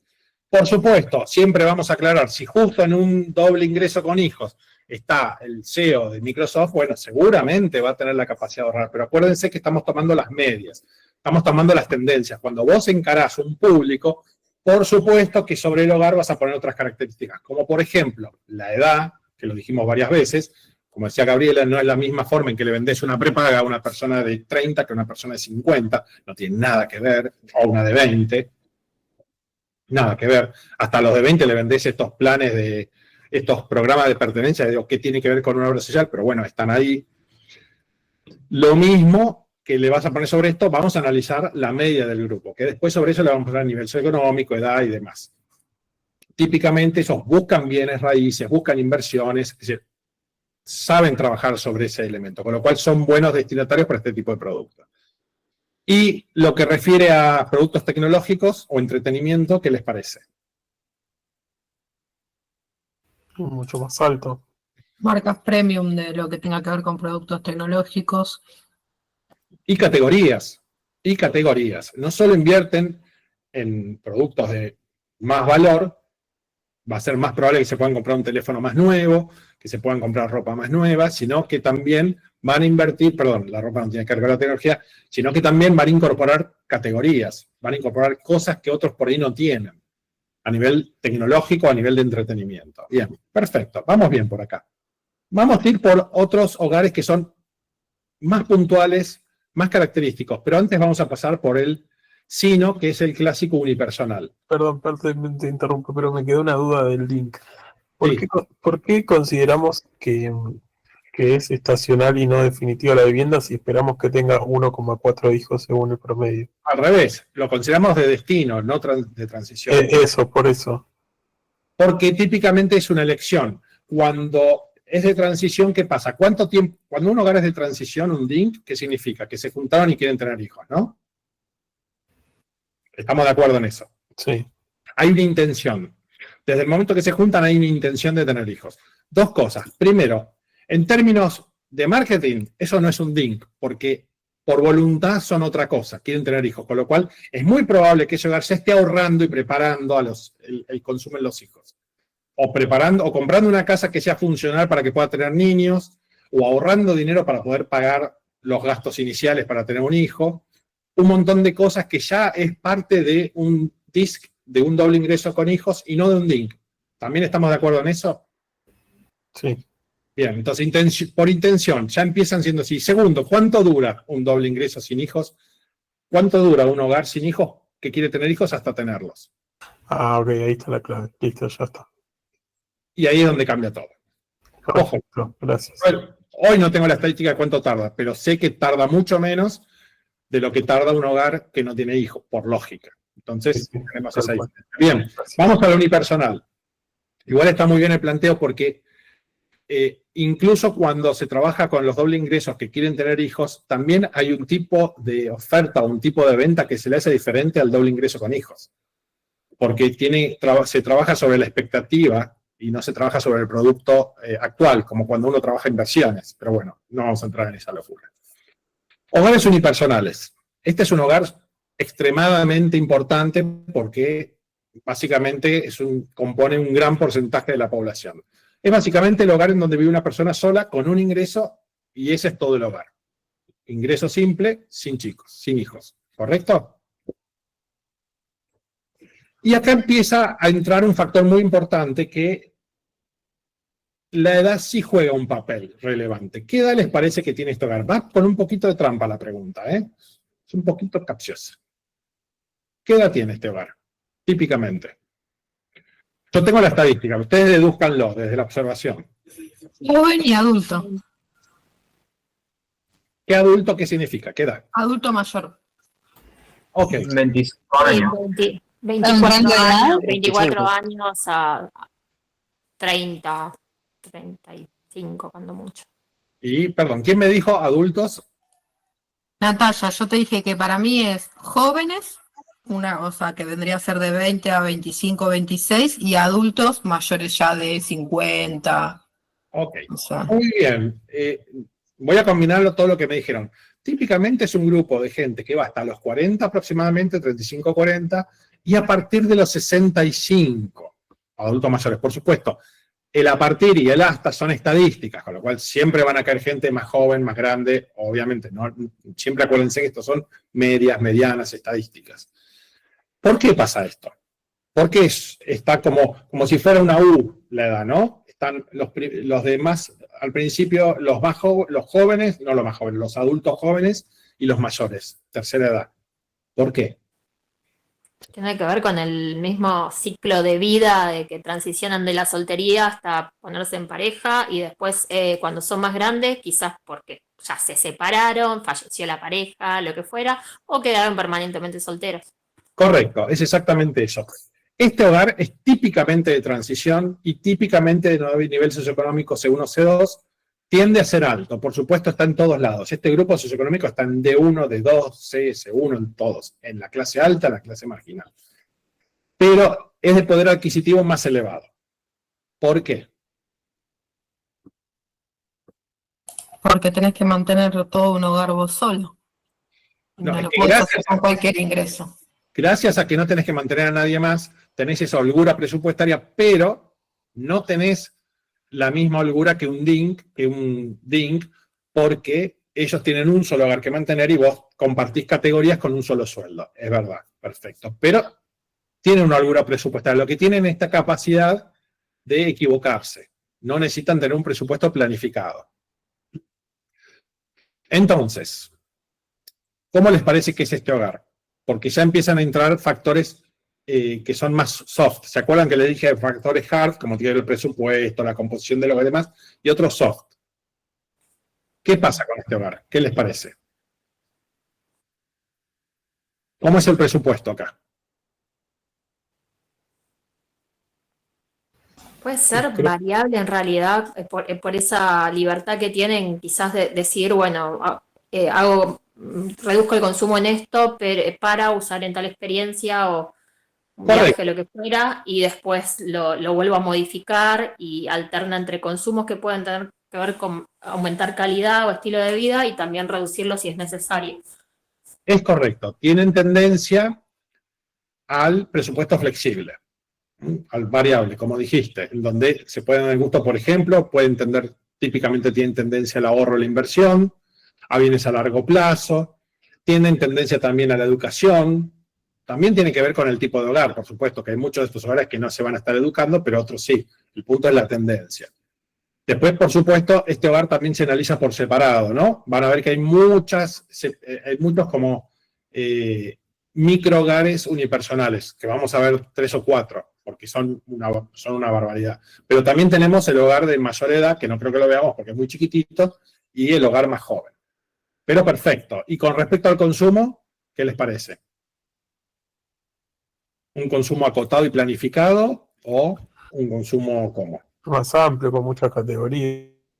Claro, un consumo mucho más discrecional que el resto. ¿Y qué ventaja tiene este hogar? Que tiene un ingreso por adulto en una casa, contra el DINC, que tiene 2 ingresos con 2 adultos en una casa. ¿Qué ventaja sí tiene este hogar? Que decide uno solo. Que decide uno solo. Clave. Eso es clave, porque se comunica diferente a un hogar en donde hay 2 decisores que a un hogar donde hay un solo decisor. La forma o la metodología con la que deciden, no es una metodología, es decir, el sentido con el que deciden es diferente. Entonces también se comunica de forma diferente, correcto. ¿Y cómo es la tendencia a la tecnología, por ejemplo? O el estilo de vida, lo que me quieran decir. Y tienen más tiempo, tienen mucho más tiempo, pueden abocarlo al ocio. Correcto. Son hogares que típicamente están mucho más conectados tecnológicamente, tienen más gastos en dispositivos inteligentes, en tecnología, en videojuegos, en entretenimiento, en plataformas. Acá empieza a jugar mucho el tema de las plataformas, que es verdad lo que decían del link, bueno, también se da en el SINO. Incluso yo no lo tengo, pero hay estudios hechos de cuántas plataformas, que no sé si, creo que no está incluido Argentina, cuántas plataformas tiene cada tipo de familia. Acá tenemos, creo que, por ahí si llegas a 8 es un récord, pero hay países donde puedes llegar fácil a 20 y pico, 30 plataformas, que podrías tener, digo, como potencial, y también eso es parte de la ecuación, es un indicador. Y entonces, ¿cómo nos comunicamos con este grupo? Y más por la emoción. ¿Sí? ¿Cómo sería el marketing? Sí, Me todo. refiero a que, Sí. perdón, pero para ampliar, que cuando sos solo y te ves algo y lo puedes consumir enseguida, que tienes que esperar a la noche a consultarlo con otra persona. Como que más lo rápido y lo emocionante. Está clarísimo. La Ahora, novedad, sí, Julio. digo, la novedad también, como que está siempre relacionándolo con los videojuegos, digo, bueno, va a querer la última, no sé, yo no consumo eso, pero va a querer la última play, va a querer... Correcto. Pero, tengan en cuenta una cosa, la emoción siempre existe, como cuando ya hablamos cómo conectamos desde lo emocional, todos los hogares se comunican desde lo emocional, solo que cambia en algunos casos, por supuesto. Los que tienen presupuesto agotado, la parte emocional juega un papel más chico porque tienen presupuesto planificado. Cuando el presupuesto es flexible, no es planificado, siempre hay emoción. El punto es, ¿desde qué emoción? En el caso de este grupo, ¿desde qué emoción? ¿Qué es lo que resaltás? ¿Qué es lo que les comunicás? ¿Vendés productos para qué? Y para divertirse, entretenerse, porque tiene mucho más tiempo. Va por el tiempo, enfatizás siempre la libertad, las decisiones, la independencia. Vas enfatizando desde ese lado. ¿Por qué? Porque estas personas tienen esa capacidad de decisión. A nivel estadístico, digo, yo si lo tuviera que deducir también lo pensaría para los DINC, pero no necesariamente pasa de la misma manera aparentemente. Bien, ¿alguna otra cosa que enfocarían en este grupo? Sí, es que está solo, pero digamos también puede ser muy sociable, digamos, conectar con otras personas, con los amigos, salidas. ¿Cómo sería eso? Y no sé, ahora está solo, el hogar está solo por el ingreso y lo definimos así, pero digo, bueno, es una persona que como tiene tiempo también puede vincularse con otras personas, con amigos, con compañeros y salir, tratar de verlo por ese lado, ¿no? Correcto, sí. Estadísticamente lo que suelen consumir más, o como las empresas que se suelen comunicar con este grupo, suelen enfocar al tema de servicios y productos relacionados con la mejora profesional, la educación continua, por ejemplo, en invertir en desarrollo, en explorar oportunidades de aprendizaje, ese tipo de cosas. Lo social, yo diría que también es así, no tengo la estadística, pero sí tiene sentido que sea así.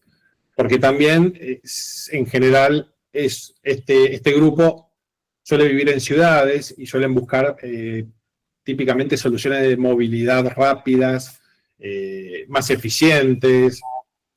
Este es el típico grupo al que le vendías los scooters y las bicicletas eléctricas, por ejemplo, o incluso el carpool, que acá en Argentina no llegó, pero el carpool era típico del chino, lo ubican, ¿no? Eso fue un exitazo en su momento, ahora sobrevive un poquitito, o los autos de alquiler por periodos por hora, ese tipo de cosas. Este grupo es fantástico.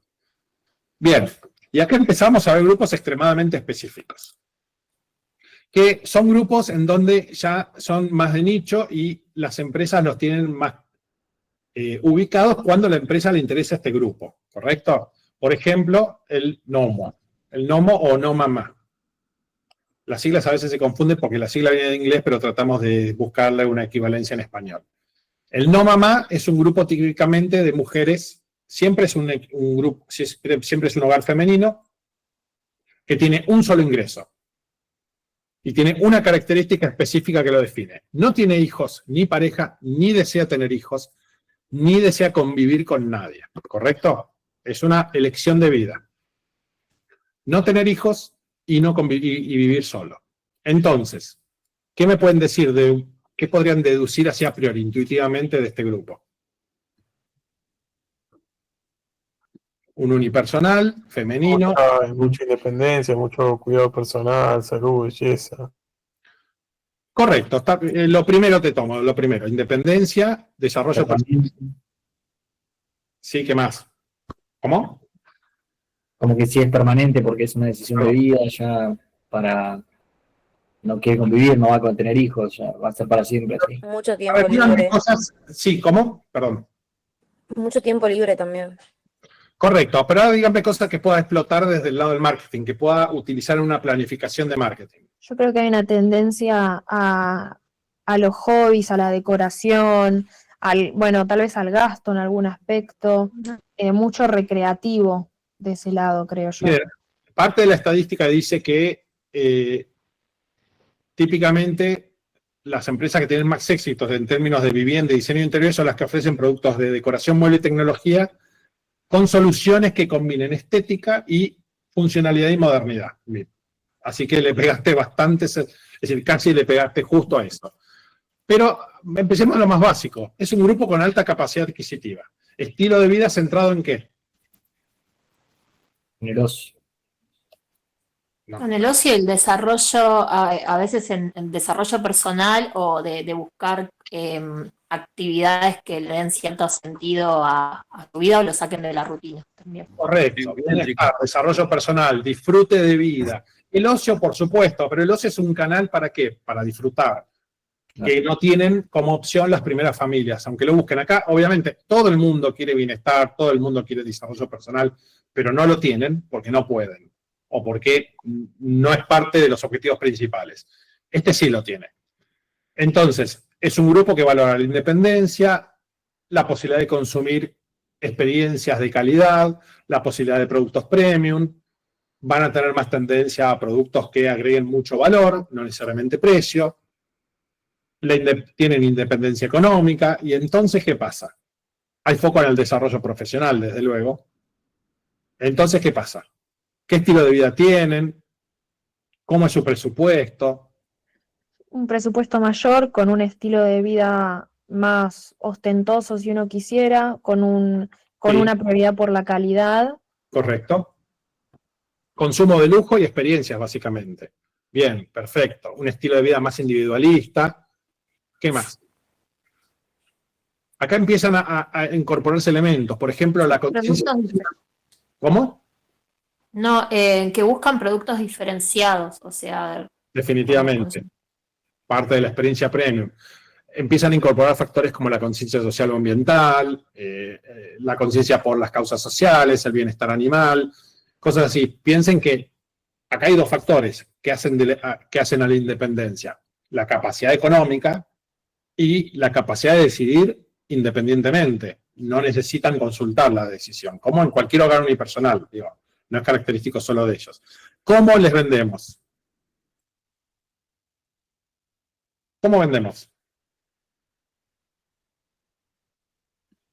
¿En qué se basa el marketing acá? Justamente, como dijimos, apelando a todo lo que es movimiento social, la causa, todo lo que tiende a lo ecológico vende re bien, lo estético vende muy bien. Tal vez siento que hoy en día se publicita mucho de manera dual, como para parejas, todos. Si haces una campaña con un foco más individual, también es más cautivador. Acá es individual el foco, porque piensen que la definición de este grupo es que vive solo y quiere vivir solo. Entonces, como decís, es un marketing orientado a la independencia y al empoderamiento, destacando, bueno, la independencia, el control sobre la vida personal, las elecciones individuales, la libertad de elección, todos factores que no tienen absolutamente nada que ver con los factores tradicionales como la maternidad, la vida en pareja, los hijos, nada que ver. Todo eso lo excluís, toda esa emocionalidad muere. Acá la emocionalidad pasa por uno mismo, orientado siempre hacia uno mismo, que es un poco parecido al DINC, tiene factores similares al DINC, solo que acá hay mucho más de independencia y libertad cuando vos comunicas. Cuidado, esto es la media, seguramente habrá empresas que puedan comunicar desde otro lado, pero es como típicamente comunican las empresas de este grupo. ¿Y qué tipo de productos y servicios buscan este grupo? Este hogar. Experiencias. Sí. Obviamente educación o todo lo que tenga que ver con la educación para el desarrollo personal. ¿Qué te tiene que dar ese producto o servicio que buscas? ¿Qué características tienen que tener básicas? Independientemente de que sea premium y demás. Eso ya está. Ya saben, pueden pagar lo que sea.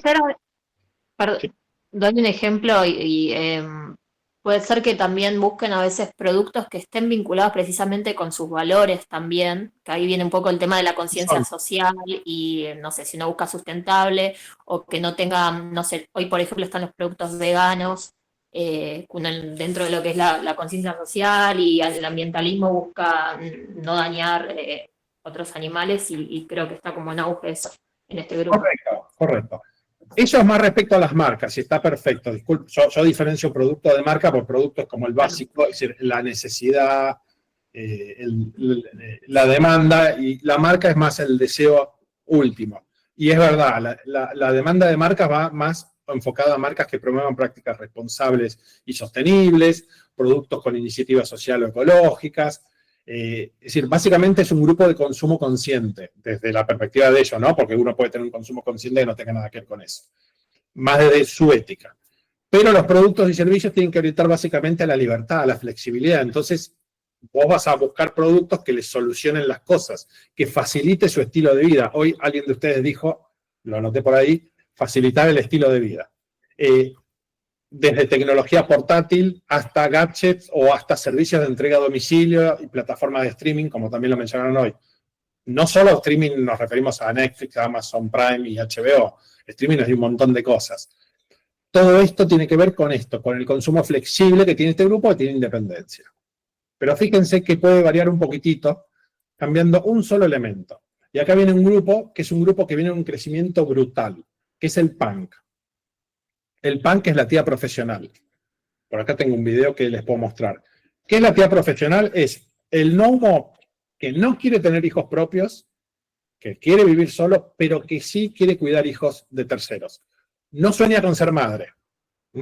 Apuntan al éxito, a la estabilidad emocional. Es un grupo de género femenino que no quiere hijos ni pareja, pero que sí cuida hijos ajenos.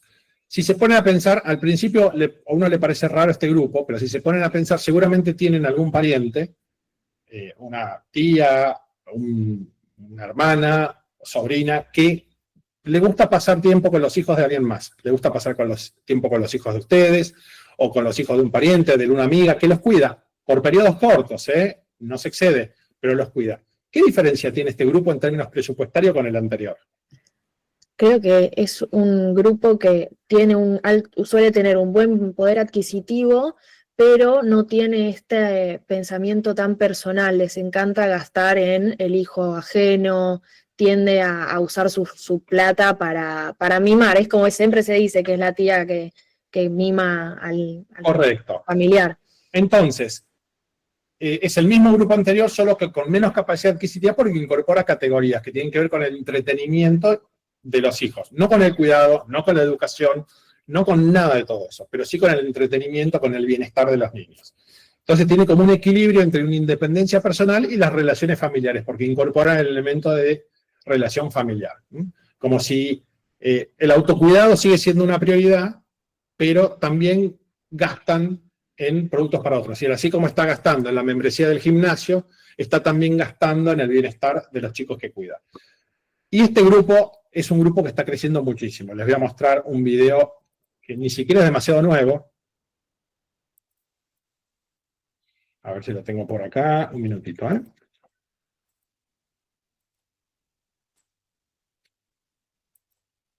Acá.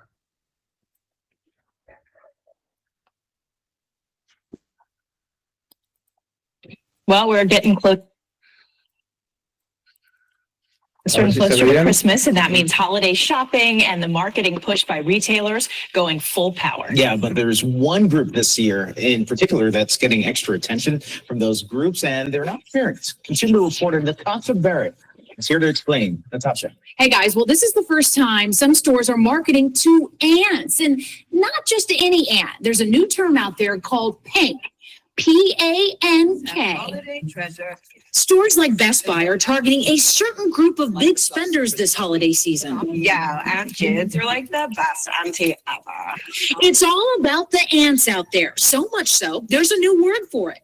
PANK. That stands for Professional Ant No Kids. 1 in 5 women. That's 23 million Americans who are considered PANKs.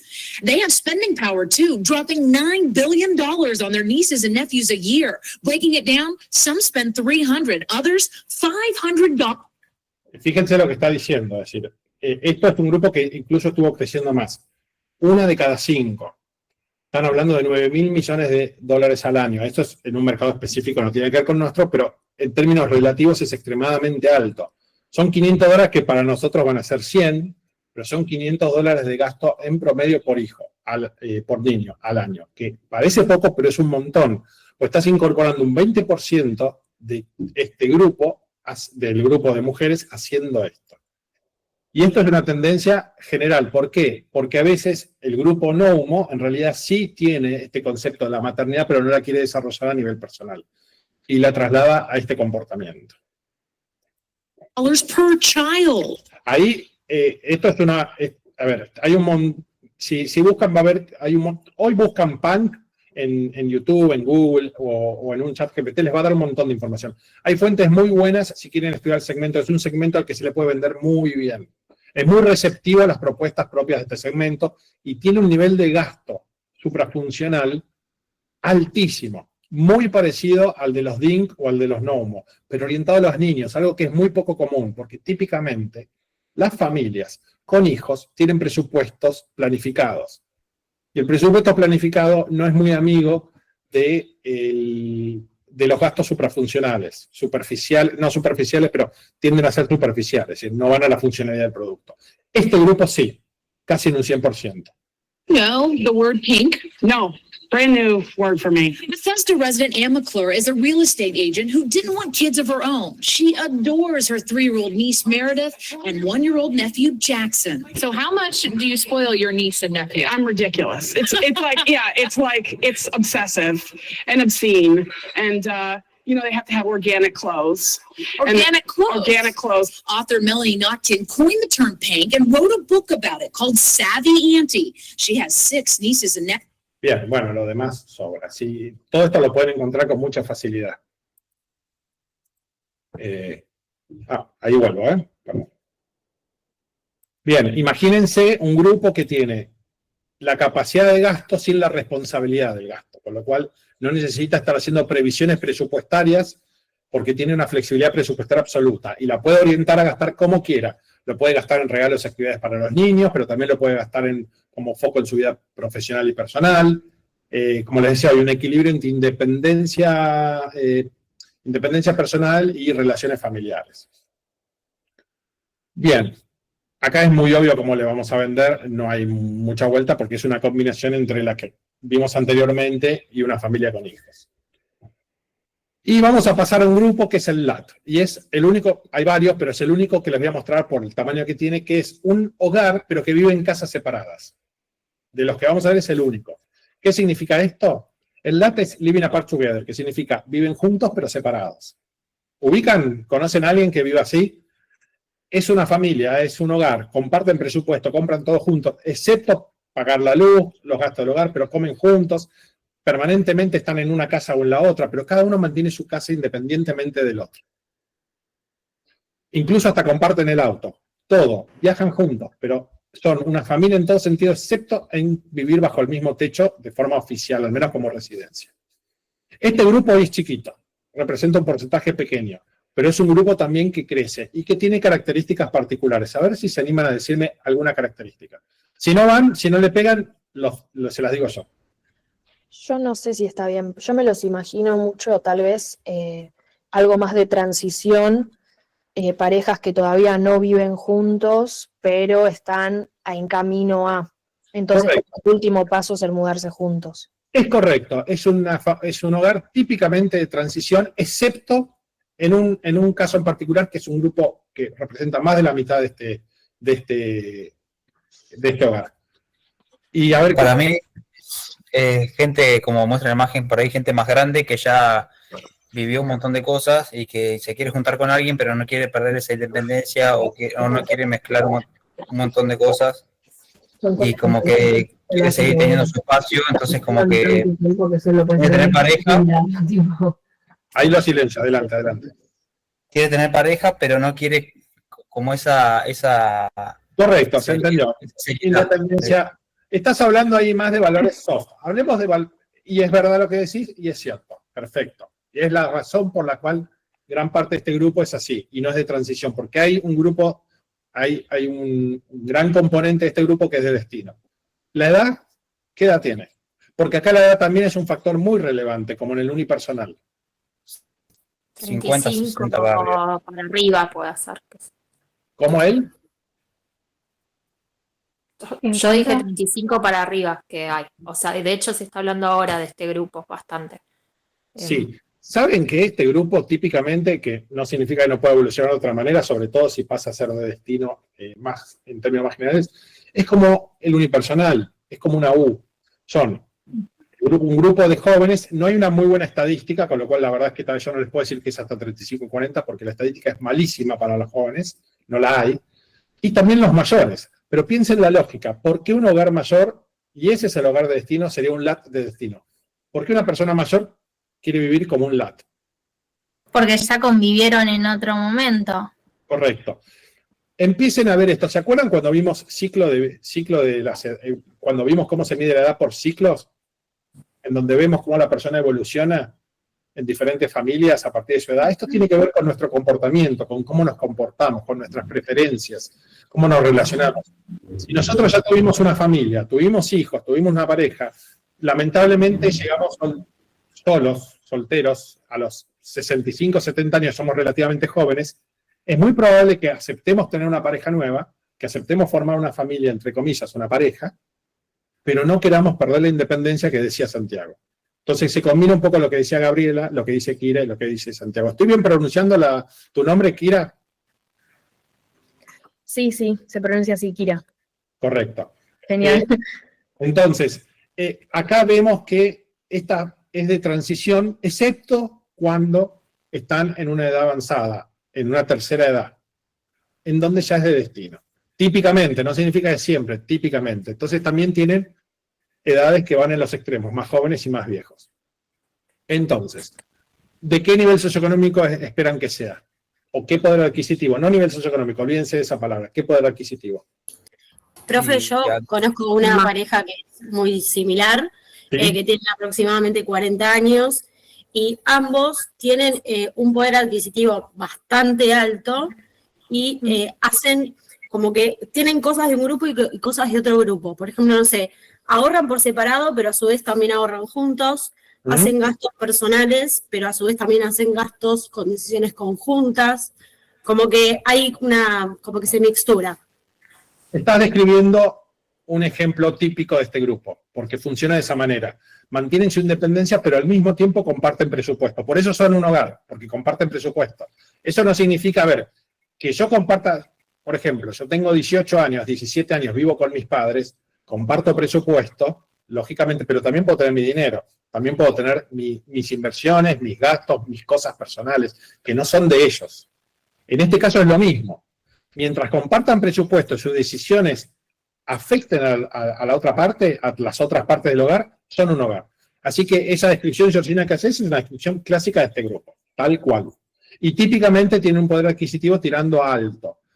Cuidado, están limitados porque tienen dos casas, son más parecidos a un unipersonal, porque típicamente no tienen hijos. No significa que nunca tengan hijos, pueden tener hijos, pero típicamente no los tienen.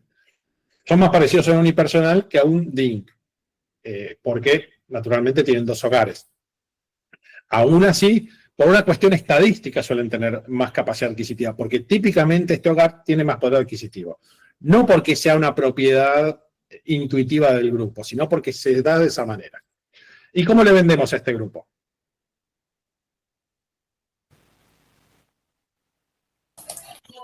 También le podríamos vender experiencias, deben viajar. Correcto. La misma lógica. Son productos y servicios para individuos con estilo de vida independiente. ¿Qué más?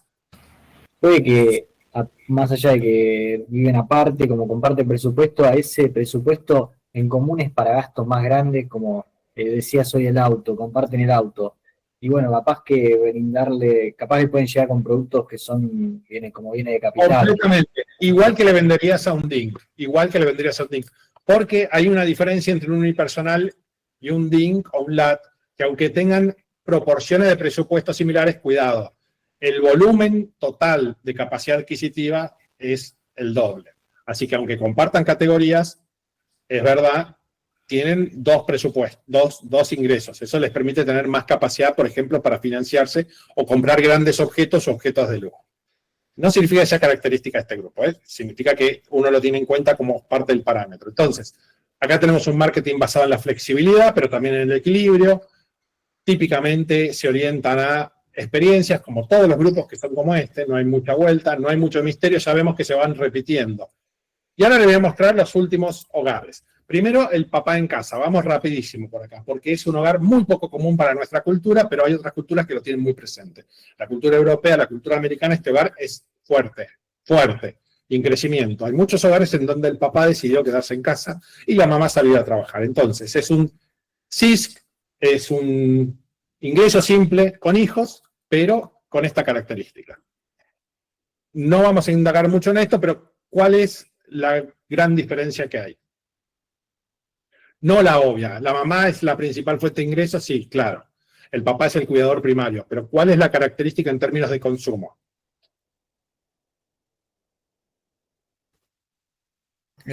Nada, es un presupuesto acotado también. Presupuestado. Todo eso es evidente, son todas características similares. Que acá compra el papá, compra un hombre, y el hombre tiende a tener comportamientos de compras diferentes de la mujer, ¿correcto? Como compra diferente, entonces este hogar se lo encara de forma diferente para algunas categorías. Al supermercado va a ir él y no va a ir ella, por decirlo de otra manera. Porque también tengamos en cuenta que es un hogar reducido, como son reducidos los hogares en donde hay un solo ingreso, ¿no? Pero dentro de ese grupo tiene esa característica. ¿A ustedes les parece que el hombre tiende a comprar de forma más impulsiva o menos impulsiva? Menos. Menos.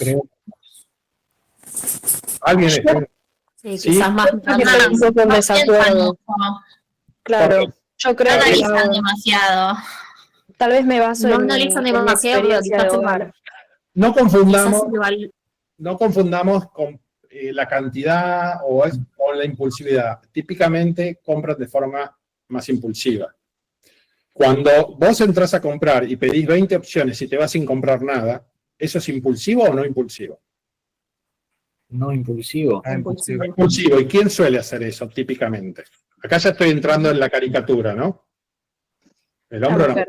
La mujer. La mujer. Cuando vos entras a un local a comprar, te dan 5 opciones y te sentís forzado a elegir una de ellas y te la compras.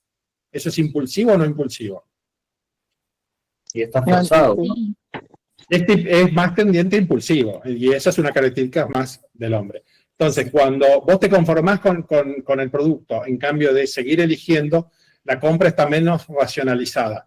Por eso, cuando uno lo analiza desde el punto de vista del marketing, de la toma de decisiones, no le importa mucho la parte caricaturesca de todo esto. Le importa la parte de la toma de decisión y cuánto me va a costar, cuánto tengo que invertir en convencer a esa persona. Si el que me viene a comprar me va a consumir 40 minutos de un vendedor para comprar una prenda, es más caro que si me consume 10 minutos. Eso es así de simple. Bien. Disculpa, te hago una consulta de esto. Sí.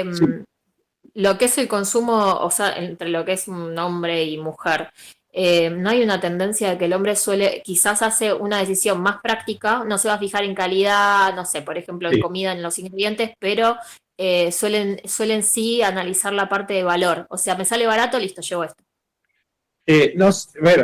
Si vas a llevar porque es barato, vas a llevar porque es caro, vas a llevar porque lo que sea, va aparte. Sí tienden a decidir de forma más práctica, más inmediata. Es decir, tienden a valorar menos atributos y decidir en base a esos atributos que eligen. Ahora, hay gente que no es porque es más barato, hay gente que por ahí elige porque es el más lindo, o porque es el más eficiente, o porque es el que le recomendaron. Pero sí, tiene una decisión más simple, menos compleja. Típicamente, hay gente que decide de forma hay gente que va al supermercado y yo estoy 3 horas en el supermercado, literalmente. No estoy diciendo que una forma de decir, son 3 horas. ¿Por qué? Porque me gusta ver los productos, me gusta entenderlos, me gusta elegir. Eso es una anomalía. Típicamente, ¿cuánto tardás? Tardás 1 hora, 1 hora 20 para hacer una compra semanal. Bueno, pero lo típico es que compren de forma práctica, poco compleja. La mujer es mucho más elaborada al comprar, considera más variables, más opciones, es más moderada, por decirlo de una manera. Además, para mí la mujer compra más cosas, por ahí el hombre compra más lo necesario y por ahí no se fija más, no sé. No te sabría decir porque yo ya no tengo una estadística sobre eso, sobre compro. No sé, me da la sensación ahí. Sí, pero cuidado, uno tiende a analizar, sí, y tal vez tengas razón o no estoy diciendo que sea el caso. Cuando quieran estudiar esto, busquen fuentes y estudienlo, porque los cerebros están, cuidado, que una persona puede tener un cerebro menos masculino siendo hombre o menos femenino siendo mujer sin ningún problema, pero hay una cuestión hormonal que te termina formando y te termina tomando decisiones hacia un lado o hacia el otro. Estudienlo, busquen información, van a ver que hay cosas que a uno les parece intuitivas, pero son porque es lo que solés consumir o lo que ves en publicidades, es la caricatura y no es la realidad. Cuando vos sos vendedor o cuando vos estás diseñando una campaña, tenés que enfocarte en la realidad, en cómo esa persona va a decidir, no como te dice que va a decidir. Esto como cuando se hace un estudio de top of mind, no sirve de mucho. A vos te interesa el top of choice, no lo que la gente tiene en la mente, la primera marca, es la que va a elegir, efectivamente. Por eso, a priori la gente suele decir, sí, el hombre es más, la mujer es más impulsiva. No, en absoluto, la mujer medita mucho la decisión. Mucho más compleja, tiene más capas, tiene mucha más profundidad su toma de decisiones. Bien, y el hombre es más práctico. El siguiente grupo, no necesitamos profundizar mucho, es el nido vacío. El nido vacío que tiene una característica muy particular. Es un DINC, doble ingreso sin hijos. Pero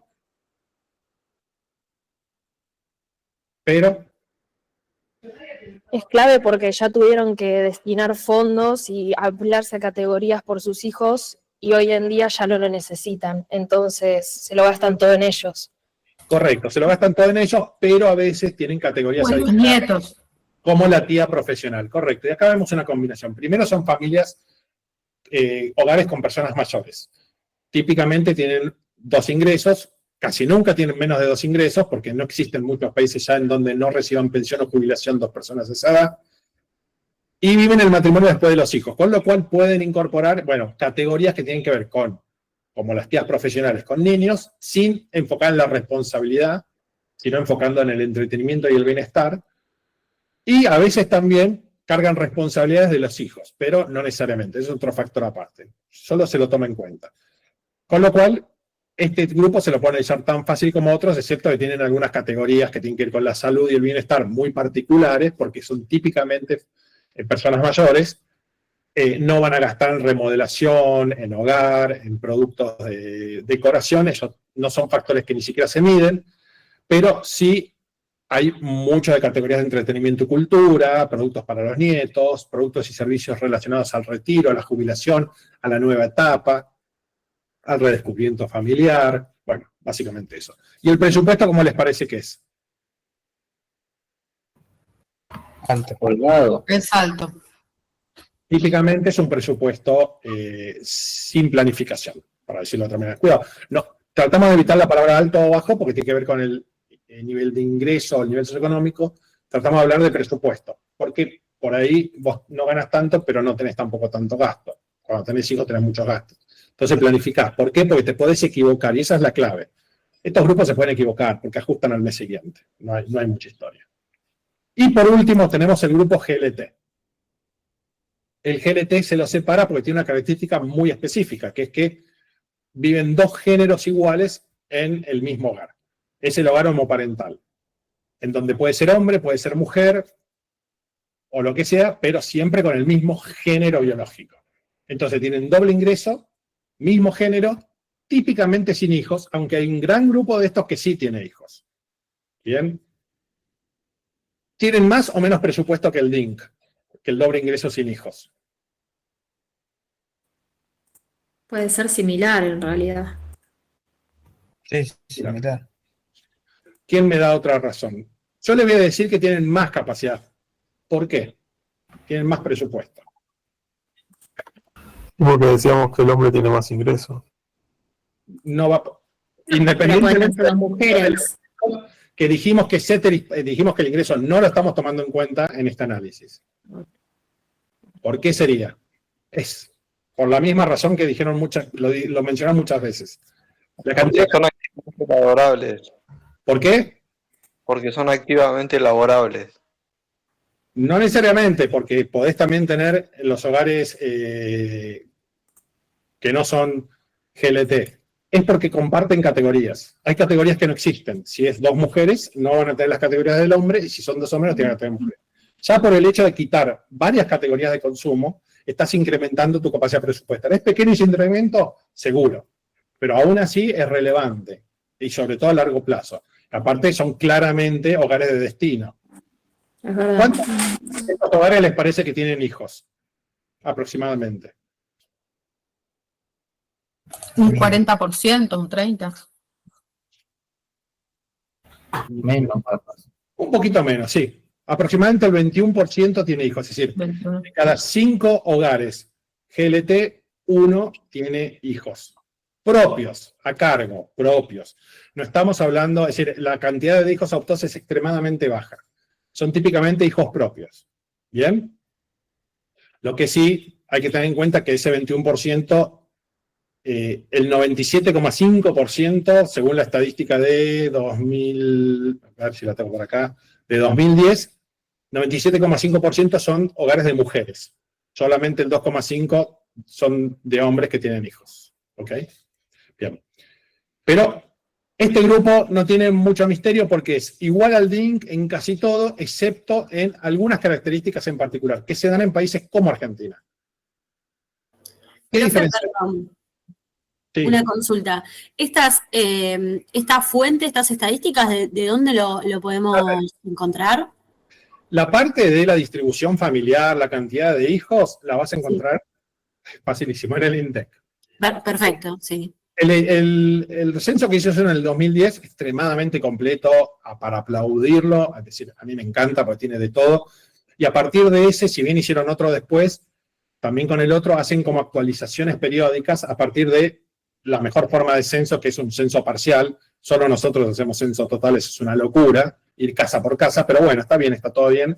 Típicamente lo que se hace es se toma un ciudadano de cada 20, que ya es un montón, es un número grande, pero es mucho más sencillo. Pero hacen actualizaciones, con lo cual este dato en particular no lo actualizan nunca, pero sí otros. Por ejemplo, el de matrimonios, ese se actualiza. Igual empezá por entrar a un chat GPT, preguntale. Preguntar la fuente, claro. Y como todo, exacto, Georgina, como Sí. todo estudio, preguntar de qué fecha y de qué fuente es ese dato. Perfecto. Vos le preguntás la información y después le decís, bueno, ahora repetime toda la información, incluyendo la fecha de la información. Y la fuente te lo va a incluir como un link. Si no te lo incluye, Claro.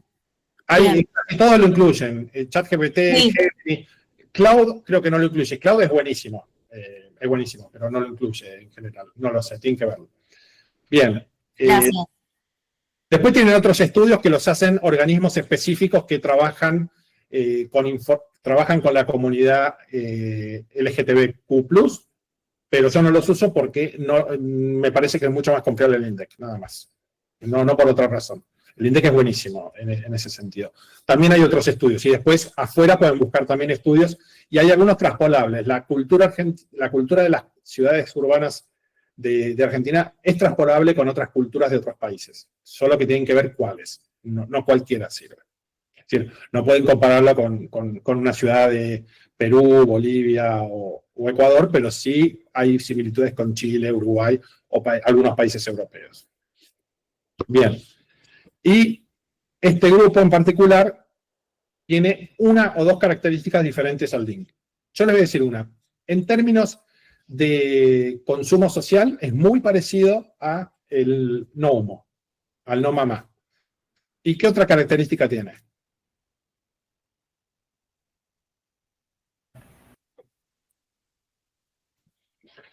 Que no decide, ya tienen una decisión de vida, un estilo de vida. Son de destino. Adelante, a largo plazo, digamos, ¿no? Hay un mercado muy específico orientado a este grupo que en Argentina está desarrollado, no le voy a decir que es una locura, pero está bastante bien desarrollado para la región, que apunta al turismo y a las experiencias, que está específicamente orientado a este tipo de hogares. ¿Correcto? Y eso hace una gran diferencia, ¿por qué? Porque es un producto de nicho, que es un producto en el cual se apoyan otros productos, hotelería, turismo, restauración, todo ese tipo de cosas. Bueno, hasta acá llegamos con algunas familias, después hay un montón más, acá les muestro otras, que es lo que me entró en la diapositiva, pero hay un montón. Si alguno de estos no saben qué es, yo les digo, pero básicamente hay cantidad de formas de agrupar a las familias. Y cada grupo tiene características propias. Algunos incluso, los que vimos hasta ahora todos, y otros adicionalmente, tienen toda una estadística desarrollada alrededor, que se va sacando en diferentes países, dependiendo del grupo van a encontrar o no de un país o de otro, en donde les explican características similares, típicas, Típicas significa que son propias de la media, no necesariamente todos. Típicas y cómo se enfocan o cómo se encaran desde el lado de las empresas o del lado de una campaña, de una acción publicitaria. ¿Correcto? Así que bueno. Bueno, llegamos hasta aquí. Nos estamos viendo la próxima ya con investigación. Gracias por todo, profe. Gracias. Gracias. Muchas gracias. Nos vemos. Chao. Chao, gracias. Adiós.